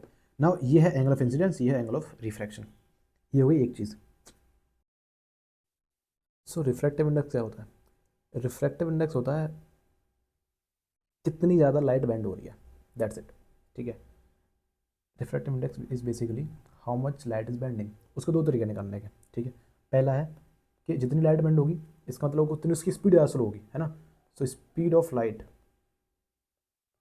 इन वैक्यूम और एयर, क्योंकि एयर में इतना ज़्यादा डिस्टॉर्शन नहीं होता है तो हम नेग्लिजिबल मान लेते हैं उसको, तो एयर और वैक्यूम की स्पीड को हम ऑलमोस्ट सिमिलर मानते हैं, ऑलमोस्ट सिमिलर है मतलब उसको हम सिमिलर ही मान लेते हैं फिर, ठीक है। एंड यहाँ पे स्पीड ऑफ लाइट होगी इन मटेरियल, ठीक है। ये हो गया तुम्हारा रिफ्रैक्टिव इंडेक्स। देखते हैं इसको, मैं क्या कहना चाह रहा हूँ। मैं ये कहना चाह रहा हूँ, यहाँ से लाइट आई, ठीक है, इसकी स्पीड होती है 3 × 10⁸ मीटर पर सेकेंड, लेकिन अब ये बैंड होगी नीचे एंड इसकी स्पीड स्लो डाउन होगी यार। ये होती है, मान लेते हैं ग्लास है, तो ग्लास में होती है स्पीड, ये ग्लास है, ये एयर है, ठीक है।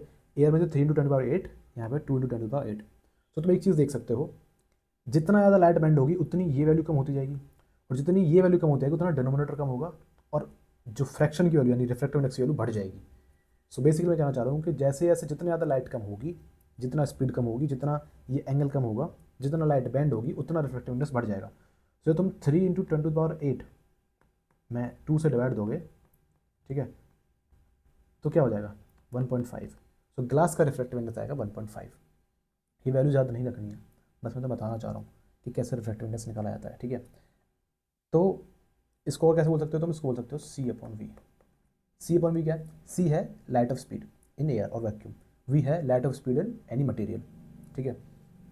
सो ये ग्लास का हो गया, वाटर का 1.33 होता है एंड एयर का ऑलमोस्ट 1 ही होता है, ठीक है। तो ये हो गया। एब्सोल्यूट रिफ्रैक्टिव इंडेक्स क्या होता है, देखो जो भी रिफ्रैक्टिव इंडेक्स हम एयर के परस्पेक्टिव में निकालेंगे, जैसे हमने ग्लास का निकाला भी, ये एब्सोल्यूट है। लेकिन यहीं पे मैं ऊपर रखूँ वाटर और नीचे रखूँ ग्लास, तो यहाँ पे भी थोड़ी लाइट बेंड करेगी, है ना। तो ये होगा सिंपल रिफ्लेक्टिव इंडेक्स, है ना, refractive not reflective, refractive. But absolute होगा जो कि हमेशा एयर के रेफरेंस में निकलेगा। सो इसको निकालने के दो तरीके हैं, पहला बता दिया मैंने, स्पीड ऑफ लाइट से निकालेंगे, है ना। दूसरा जो ये वाला जो रिफ्रैक्टिव इंडेक्स होगा, इसको हम कैसे लिखेंगे, अगर ये मीडियम 1 है, ये मीडियम 2 है, तो उसको हम लिखेंगे 1 एंड 2, है ना। तो यहाँ पे देखेंगे speed of light in medium 1, speed of light in medium 2, ठीक है। और पहले जैसा ही है, ऊपर वाले जैसा ही है। अब एक और चीज़ पर डिपेंड करता है यार, है ना, और वो तुमने देखा होगा यार, angle of incidence versus angle of reflection, reflection थोड़ा सा चेंज हो रहा है, तो इस पर भी डिपेंड करता है, यस इस पर भी डिपेंड करता है।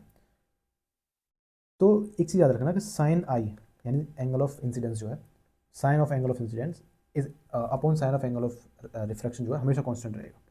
मैं कहना क्या चाह रहा हूँ, मैं बस ये कहना चाह रहा हूँ कि यार यहाँ से तुम्हारी लाइन जाएगी, रे जाएगी, ठीक है, और ये बैंड होगी एक, ये तुम्हारा एंगल बन जाएगा और इन एंगल से वो रेशो निकल के आएगा साइन के परस्पेक्टिव में। अब तुम इस रे को अगर तुम यहाँ से डालोगे ना, ठीक है, तो यहाँ पे आएगी, तो अब जो आई निकल के आएगा और तब जो आर निकल गया, तो उनका रेशो भी फिर से सेम ही रहने वाला है, यानी कि अगर ये मटेरियल सेम है तो, ठीक है। सो यानी कि हम एक चीज़ कह सकते हैं कि इंसिडेंट रे और रिफ्रैक्टेड रे का जो रेशियो है वो हमेशा सेम रहेगा एक प्लेन के अंदर एक मटेरियल के लिए, ठीक है। तो इसका भी हम यूज़ कर सकते हैं निकालने के लिए, यानी sine i upon sine r होता है उस पर्टिकुलर मटेरियल का रिफ्रैक्टिव इंडेक्स, क्योंकि हमेशा कॉन्स्टेंट रहेगा वो, ठीक है। तो इसको तुम अगेन लिख सकते हो 1 and 2 is equal to sine i upon sine r. I hope तुम्हें समझ में आ रहा हो, ठीक है। सो हमने दो फॉर्मूले देखे, एक ये वाला देखा सी अपॉन वी, एक देखा वन एक देखा हमने medium of this speed of light in medium 1 and speed of light in medium 2, और एक हो जाएगा तुम्हारा sine i upon sine r. ये तीन फॉर्मूले तुम्हें याद रखने हैं, ठीक है। और तुम चाहो तो ऑप्टिक्स के नोट्स बना सकते हो, बिकॉज ऑप्टिक्स के नोट्स में बदल प्रोवाइड नहीं करने वाला हूँ, तो तुम ऑप्टिक्स के नोट्स बना लेना, ठीक है। अब बात करते हैं टोटल इंटरनल रिफ्लेक्शन के बारे में। ये क्या होता है, ये तुम देखो, अगर तुम डेंसर मीडियम से रेयर मीडियम की तरफ जाओगे तभी ये काम करेगा, और तुम जा रहे हो तो ये अब तो अवे की तरफ जाएगा ना, क्योंकि जब रेयर से डेंस में आओगे तो टुवर्ड्स जाएगा, लेकिन डेंसर से रेयर में जाओगे तो अवे की तरफ जाएगा, ठीक है।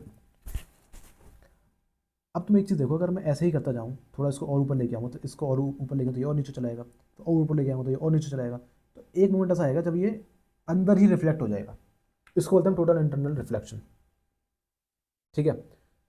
इसके लिए क्या क्या चीज़ें ज़रूरी हैं, इसके लिए दो चीज़ें ज़रूरी हैं यार, एक तो डेंसर से रेयर में जानी चाहिए, जैसे मैंने तुम्हें बताया अभी। दूसरा एंगल ऑफ इंसिडेंस जो है ना, क्रिटिकल एंगल से ज़्यादा होना चाहिए, बस तो ये याद रखना है। एंगल ऑफ इंसिडेंस ये वाला जो एंगल है, क्योंकि तुम देखो पहले छोटा था फिर थोड़ा बड़ा हुआ, लेकिन एक टाइम पे आके ही ऐसा होगा, और ये एंगल जो है वो क्रिटिकल एंगल से ज़्यादा होना चाहिए, ठीक है। अब तुम्हें टोटल इंटरनल रिफ्लेक्शन कहाँ कहाँ देखने को मिलता है, डायमंड में देखो, डायमंड की ब्रिलियंस क्या है, डायमंड की ब्रिलियंस ये है कि उसके अंदर लाइट कैप्चर रहती है, तो डायमंड के अंदर लाइट आती है बट निकल नहीं पाती है, तो उसी के अंदर रिफ्लेक्ट होती रहती है, that is how, that is the brilliance of diamond, ठीक है। तो एक तो तुम्हें टी आई आर के टोटल इंटरनल रिफ्लेक्शन का केस वहाँ पे देखने को मिलता है। सेकेंडली मिराज फॉर्मेशन, मिराज तुमने देखा होगा गर्मियों में रोड पर, तुम्हें बहुत दूर अगर तुम देखोगे गाड़ी से तो तुम्हें पानी दिखने लग जाएगा, सबने देखा होगा ऑलमोस्ट, ठीक है। वो क्यों होता है, वो भी होता है तुम्हारा टी आई आर की वजह से, ठीक है। कैसे होता है फ़र्क ही नहीं पड़ता, तो यूट्यूब पे जाओ तो एनिमेशन देख सकते हो, बट यहाँ पर समझाने बैठो उसको कुछ मतलब ही नहीं है, क्योंकि वो एक्सप्लेनेशन थोड़ी आने वाली है एग्जाम के अंदर, ठीक है। थर्ड है कि जो फिश है ना, वो सिर्फ और सिर्फ सर्कुलर सरफेस के अंदर देख पाती हैं, समझ रहे हो, यानी कि फिश जो होगी वाटर के अंदर, हम तो हर तरह के डायमेंशन देख पाते हैं, वो सिर्फ सर्कुलर, यहाँ पे फिश है, कैसा आता है फिश को, वेट, हाँ ये तुम्हारी फिश है, तो एक सर्कुलर वे में देख पाएगी, ठीक है। ये तीन इसके एग्जांपल्स होते हैं टोटल इंटरनल रिफ्लेक्शन। अब क्वेश्चन आएगा क्रिटिकल एंगल कैसे निकालें, तो देखो एक फॉर्मूला होता है n is equal to 1/sin c। N क्या है, रिफ्लेक्टिव इंडेक्स जो भी पढ़ाया था मैंने, सी क्या है, क्रिटिकल एंगल, ठीक है। तो ये होता है तुम्हारा फॉर्मूला, तुम इससे क्रिटिकल एंगल निकाल सकते हो, रिफ्लेक्टिव इंडेक्स निकाल सकते हो, ठीक है। अब बात करते हैं स्कैटरिंग एंड डिस्पर्शन। देखो इसमें बहुत कन्फ्यूजन होता है लोगों को, मैं बहुत सिंपल से भाषा में तो समझाऊंगा। स्कैटरिंग क्या होता है कि लाइट का स्कैटर हो जाना पार्टिकल से टकरा के, ठीक है, जो तुम यहाँ पे देख भी सकते हो। अब इसके बाद मैं दो तीन चीज़ें बताता हूँ, ये तुम्हें ज्योग्राफी में भी काम आएगा। दो तरह की वेव्स होती हैं, ठीक है, एक होती है शॉर्ट वेव, एक होती है लॉन्ग वेव। तुम पहले ये समझो कि वेवलेंथ जो होती है ना, वो फ्रीक्वेंसी की इन्वर्सली प्रोपोर्शनल होती है, ठीक है। सो जितनी ज़्यादा वेवलेंथ होगी, वेव की लेंथ जितनी ज़्यादा होगी, अगर तुम वेव की लेंथ को बढ़ा दोगे तो ऑब्वियस से आता है कि अब जैसे ये है, यहाँ पे वेव की लेंथ छोटी है लेकिन फ्रीक्वेंसी देखो कितनी ज़्यादा है, यहाँ फ्रीक्वेंसी कम है, यानी कि ये एक दूसरे की इन्वर्सली प्रोपोर्शनल होती हैं। सो ज़्यादा वेवलेंथ होगी तो फ्रीक्वेंसी कम होगी, कम एनर्जी होगी, तो इसीलिए शॉर्ट वेवलेंथ वाली चीज़ें होती है उनके अंदर बहुत ज़्यादा हाई एनर्जी होती है, ठीक है। इसका मतलब क्या है, इससे क्या फ़ायदा हो रहा है, इससे ये फ़ायदा हो रहा है कि शॉर्ट वेव को हम बोलते हैं हाई एनर्जी वेव्स, ठीक है। तो सबसे जो खतरनाक होती है वो होती है गामा रेज। गामा की सबसे कम वेवलेंथ होती है, सबसे ज़्यादा फ्रीक्वेंसी की होती है gamma, then X, then UV rays. अब गामा और एक्स रेज इतनी खतरनाक होती है कि वो अगर हमारी अर्थ पे आ जाएंगी तो बहुत ज़्यादा नुकसान करेंगी, लेकिन उनकी इतनी इतनी हाई फ्रीक्वेंसी होती है कि वो टकरा के स्कैटर हो जाती हैं पहले ही। सो हमेशा शॉर्ट वेवलेंथ वाली जो चीज़ें होती है वो टकरा के हो जाती हैं स्कैटर। एंड तुम देख सकते हो कि लॉन्ग वेवलेंथ जो है ना, वो धीरे धीरे धीरे धीरे अपना रास्ता निकाल लेती है, ठीक है। बहुत हाई एनर्जेटिक नहीं है कि टकराई और चूर चूर हो गई, लॉन्ग वेवलेंथ में बहुत कम एनर्जी होती है, ठीक है। जैसे तुम देख पाओगे जो भी माइक्रोवेव्स हैं, रेडियो वेव्स हैं, इंफ्रारेड है, इनफैक्ट कुछ कुछ अल्ट्रावायलेट रेज भी, ठीक है, यूवी रेज भी कुछ कुछ आ जाती हैं अर्थ तक, तो वो स्कैटर नहीं हो पाती हैं। तो जो भी हाई एनर्जी होगी, शॉर्ट वेव होगी, वो स्कैटर हो जाती हैं, इधर उधर चली जाती हैं। That is known as scattering of light. इसके एप्लीकेशन क्या है स्कैटरिंग ऑफ लाइट के? इसके दो एप्लीकेशन है। पहला कि तुम्हारा स्काई है वो ब्लू अपीयर होता है स्कैटरिंग ऑफ लाइट के से, क्यों? क्योंकि ब्लू जो है ना, तुमने पढ़ा होगा विबग्योर। तुम्हें पढ़ाता हूँ डिस्पर्शन। डिस्पर्शन में देखो, डिस्पर्शन में सिंपल सी बात है कि वाइट लाइट आएगी और एक ऐसा मैकेनिज्म बनेगा जो कि प्रिज्म के अंदर बन जाता है ना। तुम्हारी रेनबो के जो रेन ड्रॉप्स होते हैं उनके अंदर बन जाता है कि उसमें डिस्पर्शन हो जाता है। तो सारी जो लाइट्स हैं उनकी, क्योंकि अलग अलग वेवलेंथ और अलग अलग फ्रिक्वेंसी है, तो सारी बिखर जाती है। याद रखना, वाइट लाइट के अंदर सारे कलर्स होते हैं, सारे के सारे। इसी वजह से अगर तुम्हारे रूम के अंदर वाइट लाइट जल रही होगी तो तुम्हें सारे कलर्स दिख जाएंगे। बट अगर रेड लाइट जलेगी, ये एक्सपेरिमेंट करके देख सकते हो तुम, अगर रेड लाइट जलेगी तो सिर्फ जो रेड ऑब्जेक्ट्स है तुम्हारे रूम के अंदर वही रेड दिखेंगे, वो ग्लो भी करेंगे, बाकी सारे नहीं दिखेंगे, दिखेंगे ही नहीं। हल्का हल्का दिख सकते हैं बट नहीं दिखेंगे।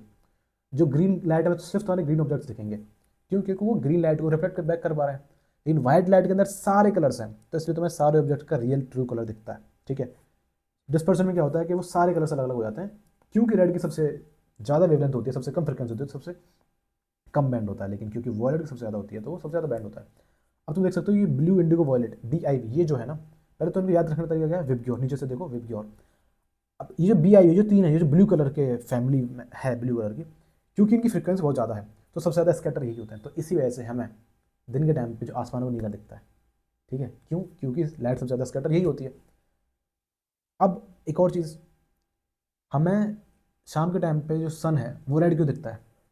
वो इसलिए बिकॉज होराइजन पे सन जो होता है वो सबसे ज़्यादा दूरी पे होता है, ठीक है। अगर पीक पे होगा तो सबसे कम दूरी पे होगा, एकदम सर के ऊपर होगा, बट जैसे जैसे वो ढलने लगे, जैसे जैसे वो सेट होने लगेगा तो उसकी डिस्टेंस बढ़ने लग जाएगी। वैसे में जो लॉन्ग वेव वाली हमारे पास लाइट है, जो रेड लाइट है, ऑरेंज है, येलो है, ये हमको थोड़ा विजिबल हो पाती है। शॉर्ट वेव लेंथ वाली जो है वो हमें विजिबल नहीं हो पाती है, ठीक है। रेनबो पढ़ लेते हैं एक बार। रेनबो क्या होता है? एक होता है प्राइमरी रेनबो, एक होता है सेकेंडरी रेनबो। मतलब कि दो तरह के रेनबो बनते हैं, तुमने देखा भी होगा, नोटिस किया होगा। एक होता है प्राइमरी रेनबो जो सीधा सीधा बनेगा, उसमें क्या होगा, एक तुम्हारा रिफ्लेक्शन होगा, सॉरी रिफ्लेक्शन होगा, एक तुम्हारा रिफ्रैक्शन होगा, समझ रहे हो, एक रिफ्लेक्शन एक रिफ्रैक्शन। सेकेंडरी रेनबो क्या होगा कि इन्वर्ट्स बनेगा पहले तो, एक रिफ्लेक्शन, ठीक है, दूसरा रिफ्लेक्शन, तीसरा होगा फिर रिफ्रैक्शन। यानी कि प्राइमरी में 1 1 होगा, सेकंड वाले में 2 रिफ्लेक्शन और 1 रिफ्रैक्शन, याद रखना, ठीक है। और ये उल्टा भी बनेगा, समझ लो मेरी बात को। जो प्राइमरी रेनबो होगा उसकी इनर एज जो होगी ना वो वॉयलेट होगी, आउटर एज रेड की होगी, बट सेकेंड में जस्ट इनवर्स होती है, ठीक है। नेक्स्ट, अभी आई थिंक लेंसेज के बारे में मैंने कुछ कुछ चीज़ें बताई हैं। देखो लेंसेज के जो केसेस बनते हैं ना वो नहीं आते हैं, उनका कुछ काम नहीं है, वो क्वेश्चंस में नहीं आता, मतलब बहुत रेयरली पूछे जाते हैं। बट तुम्हें एक चीज़ बता दूँ मैं लेंसेज के बारे में, ठीक है। देखो ये था तुम्हारा ऑप्टिकल सेंटर, ये तुम्हारा F1 है, ये तुम्हारा 2F1 है, ये F2 है, ये 2F2 है। दो तीन चीज़ याद रखनी है। सबसे पहले जो केस फॉर्मेशन, जो ये कॉनकेव, ये तुम्हारा कॉन्वेक्स लेंस है, ठीक है। जो कॉनकेव मिरर के साथ होगा केस, वो कॉन्वेक्स लेंस के साथ होगा, एंड वाइस वर्सा, जो कॉन्वेक्स मिरर के साथ होगा वो इधर कॉन्केव लेंस के साथ होगा। एक तो ये चीज़ याद रखनी है। दूसरी, मिरर के अंदर क्या था ना, इधर रियल इमेज बन रही थी, बट इसमें इधर वर्चुअल इमेज बनेगी, इधर तुम्हारी बनेगी रियल इमेज। ठीक है। ऑब्जेक्ट जो होगा इसमें अभी भी यू की वैल्यू अभी भी माइनस रहेगी दोनों ही लेंसेज के अंदर। फोकस जो होगा ना, फोकल लेंथ, वो याद रखना कि कॉन्वेक्स के अंदर, ये कॉन्वेक्स लेंस है, ठीक है, उसके अंदर प्लस रहेगा और कॉनकेव के अंदर माइनस रहेगा फोकल लेंथ। वी अगर पॉजिटिव है तो रियल इमेज, वी अगर नेगेटिव है तो वर्चुअल, जो कि अभी बता चुका हूँ मैं। वी पॉजिटिव है तो रियल इमेज, वी नेगेटिव है तो वर्चुअल, है ना। ठीक है, अब देखते हैं मैग्निफिकेशन ऑफ लेंस। ये सारी चीज़ें नोट डाउन कर लेना, ऑप्टिक सारी चीज़ें नोट डाउन कर लेना, सीधे क्वेश्चन बनेंगे नीचे। वी होता है, इसमें होता है magnification m is equal to v upon u. U again negative होगा तो जो इफेक्ट जो निकल आया वो आएगा ये माइनस का वी अपॉन यू, ये होता है तुम्हारा मैग्निफिकेशन। ठीक है, अब देखते हैं तुम्हारा आइज़। आइज़ के तुम पहले तो ये पढ़ लो सारे कि आई लेंस का क्या काम है। ठीक है, सिलियरी मसल्स का क्या काम है, सिलियरी मसल्स तुम्हारे लेंस को ऊपर नीचे करती है, वो एडजस्ट करते हैं। ठीक है, आइल्स एंड प्यूपिल का क्या काम है, कॉर्निया का क्या काम है। ठीक है, ये सारे तुम पढ़ लेना, ये मैं डाल दूंगा ग्रुप में। ठीक है, रेटिना इज़ योर स्क्रीन, जहाँ पे इमेज बनती है। ठीक है, अब एक चीज़, आई का जो लेंस होता है ना वो कॉन्वेक्स लेंस होता है, इससे याद रखना, उसकी फोकस होती है 2.5 सेंटीमीटर। ओके, अब इनसे तुम्हारे तीन तरह की तुम कह सकते हो डिफेक्ट होते हैं। एक होता है मायोपी, एक हाइपर हाइपर मेट्रोपी है, पता नहीं क्या स्पेलिंग है, हाइपर मेट्रोपी होता है तुम्हारा। ठीक है, और एक होता है तुम्हारा प्रेस बायो। ठीक है, क्या होता है मायोपिया? मायोपिया कुछ नहीं, मायोपिया को बोलते हैं नियर साइटेडनेस, जो तुम यहाँ पे देख सकते हो। ठीक है, नियर साइटेडनेस का मतलब ये है यार कि लेट्स से यहाँ पे तुम्हारी आँख है, ठीक है, ये तुम्हारा ऑब्जेक्ट है, ये क्लियर दिख रहा है इसको। ठीक है, यहाँ से तुम्हारी जो रेटिना है उस पर क्लियर इमेज बन रही है, यानी नियर का जो ऑब्जेक्ट है वो क्लियर बन रही है। जैसे ही ऑब्जेक्ट इधर जाएगा, ठीक है, तो इसकी इमेज यहाँ बननी स्टार्ट हो जाएगी। इन तो समझो मेरी बात को, इमेज दूर बनेगी रेटिना से, यानी रेटिना बन नहीं पाएगी। और ऐसा क्यों होगा? वैसा इसलिए होगा कि तुम्हें पास में देखने की ज़्यादा आदत हो गई होगी, तो तुम्हारी जो मसल्स है एडजस्ट हो जाती है पास के लिए, उसको बोलते हैं नियर साइटेडनेस। ठीक है, इसके लिए तुम्हें क्या चाहिए कि तुम्हारी ये जो रेज आ रही हैं इनको अगर डाइवर्ज कर दे, तो मेरी बात समझ रहे हो, दूर से रेज आ रही हैं, ठीक है, ये आ रही हैं तुम्हारी आइज़ में, ये यहाँ पे जाकर कन्वर्ज हो जा रही हैं, और यहाँ तुम्हारा रेटिना तो ये कन्वर्ज होगी, बट इसको थोड़ा सा अगर बड़ा कर दें, यहाँ तक ले जाएँ, तो ये कन्वर्ज पीछे हो जाएंगी। तो इसके लिए हमें चाहिए डाइवर्जिंग लेंस। ठीक है, और डाइवर्जिंग लेंस कौन सा होता है? कॉनकेव, ध्यान रखना। उसमें डाइवर्जिंग मिरर कौन सा होता है? कॉन्वेक्स। यहाँ होता है कॉनकेव लेंस। मिरर लेंस उल्टे चलते हैं, ठीक है, नेम उल्टा है, तो यहाँ पे हमें चाहिए कॉनकेव लेंस। सीधे क्वेश्चन आ सकता है इस पर कि मायोपिया को किससे क्योर किया जाएगा? कॉनकेव लेंस से। हाइपरमेट्रोपिया इसका जस्ट उल्टा है, फार साइटेडनेस, यानी कि वो दूर की इमेजेस को देख सकता है, पास की इमेजेस को नहीं देख पाया, क्योंकि रेटिना के पीछे इमेज जाके बनती है। इसके लिए जस्ट उल्टा है, हमें चाहिए कन्वर्जिंग लेंस, जो कि होता है कॉन्वेक्स लेंस। ठीक है, अब एक आता है प्रेस बायोपिया। प्रेस बायोपिया का सिंपल मतलब है कि वो एजिंग के साथ में होता है ना, और उसमें एडजस्ट करने में दिक्कत हो जाती है, ठीक है, इंसान को। तो उस केस में हमको चाहिए बाईफोकल ये चश्मे जो होते हैं। तो तुमने देखा होगा कि पापा के, दादा के, तुमने ऐसे चश्मे देखे होंगे। ठीक है, तो ये होता है तुम्हारा कॉन्वेक्स, और ऊपर वाला होता है तुम्हारा कॉनकेव लेंस। ठीक है, तो ये हो गया तुम्हारा आई का। हाँ हाँ हाँ हाँ हाँ हाँ। सो यही था। अब तुम्हें क्या करना है, जो ये पढ़ लिया है, नोट्स भेज रहा हूँ ग्रुप के अंदर, सारे नोट्स पढ़ लो, है ना, एक बार ये नोट्स देख लो वीडियो के साथ में, एंड फिर एक क्वेश्चन बैंक भी मिल जाएगा तुम्हें टेलीग्राम ग्रुप के अंदर। वो क्वेश्चन बैंक में सारे क्वेश्चन हैं, वो सब लगा डालो। हर 2 दिन में मैं सारे सब्जेक्ट्स की वीडियो डाल दूँगा, मैं एंड के हफ्ते के लिए नहीं रख रहा हूँ। सारी वीडियोस ऐसी होंगी, 1.5 घंटे के अंदर सारी वीडियोस कवर कर दूंगा मैं। ये पता नहीं देखनी पड़ेगी कितने घंटे की हुई है ना, बट 1.5 से 2 घंटा मैक्स टू मैक्स, सारी सब्जेक्ट्स जो भी इंपॉर्टेंट टॉपिक्स हैं ये कर लो, पक्का से हो जाएगा। कमेंट करके बता दो क्लास कैसी लगी, कुछ और चाहिए तो वो भी बता दो। इंस्टाग्राम की, टेलीग्राम की, सबकी लिंक मैं दे दूँगा। ठीक है, और 20 दिन रह गए, करते हैं अच्छा से। ठीक है, चलो ठीक है।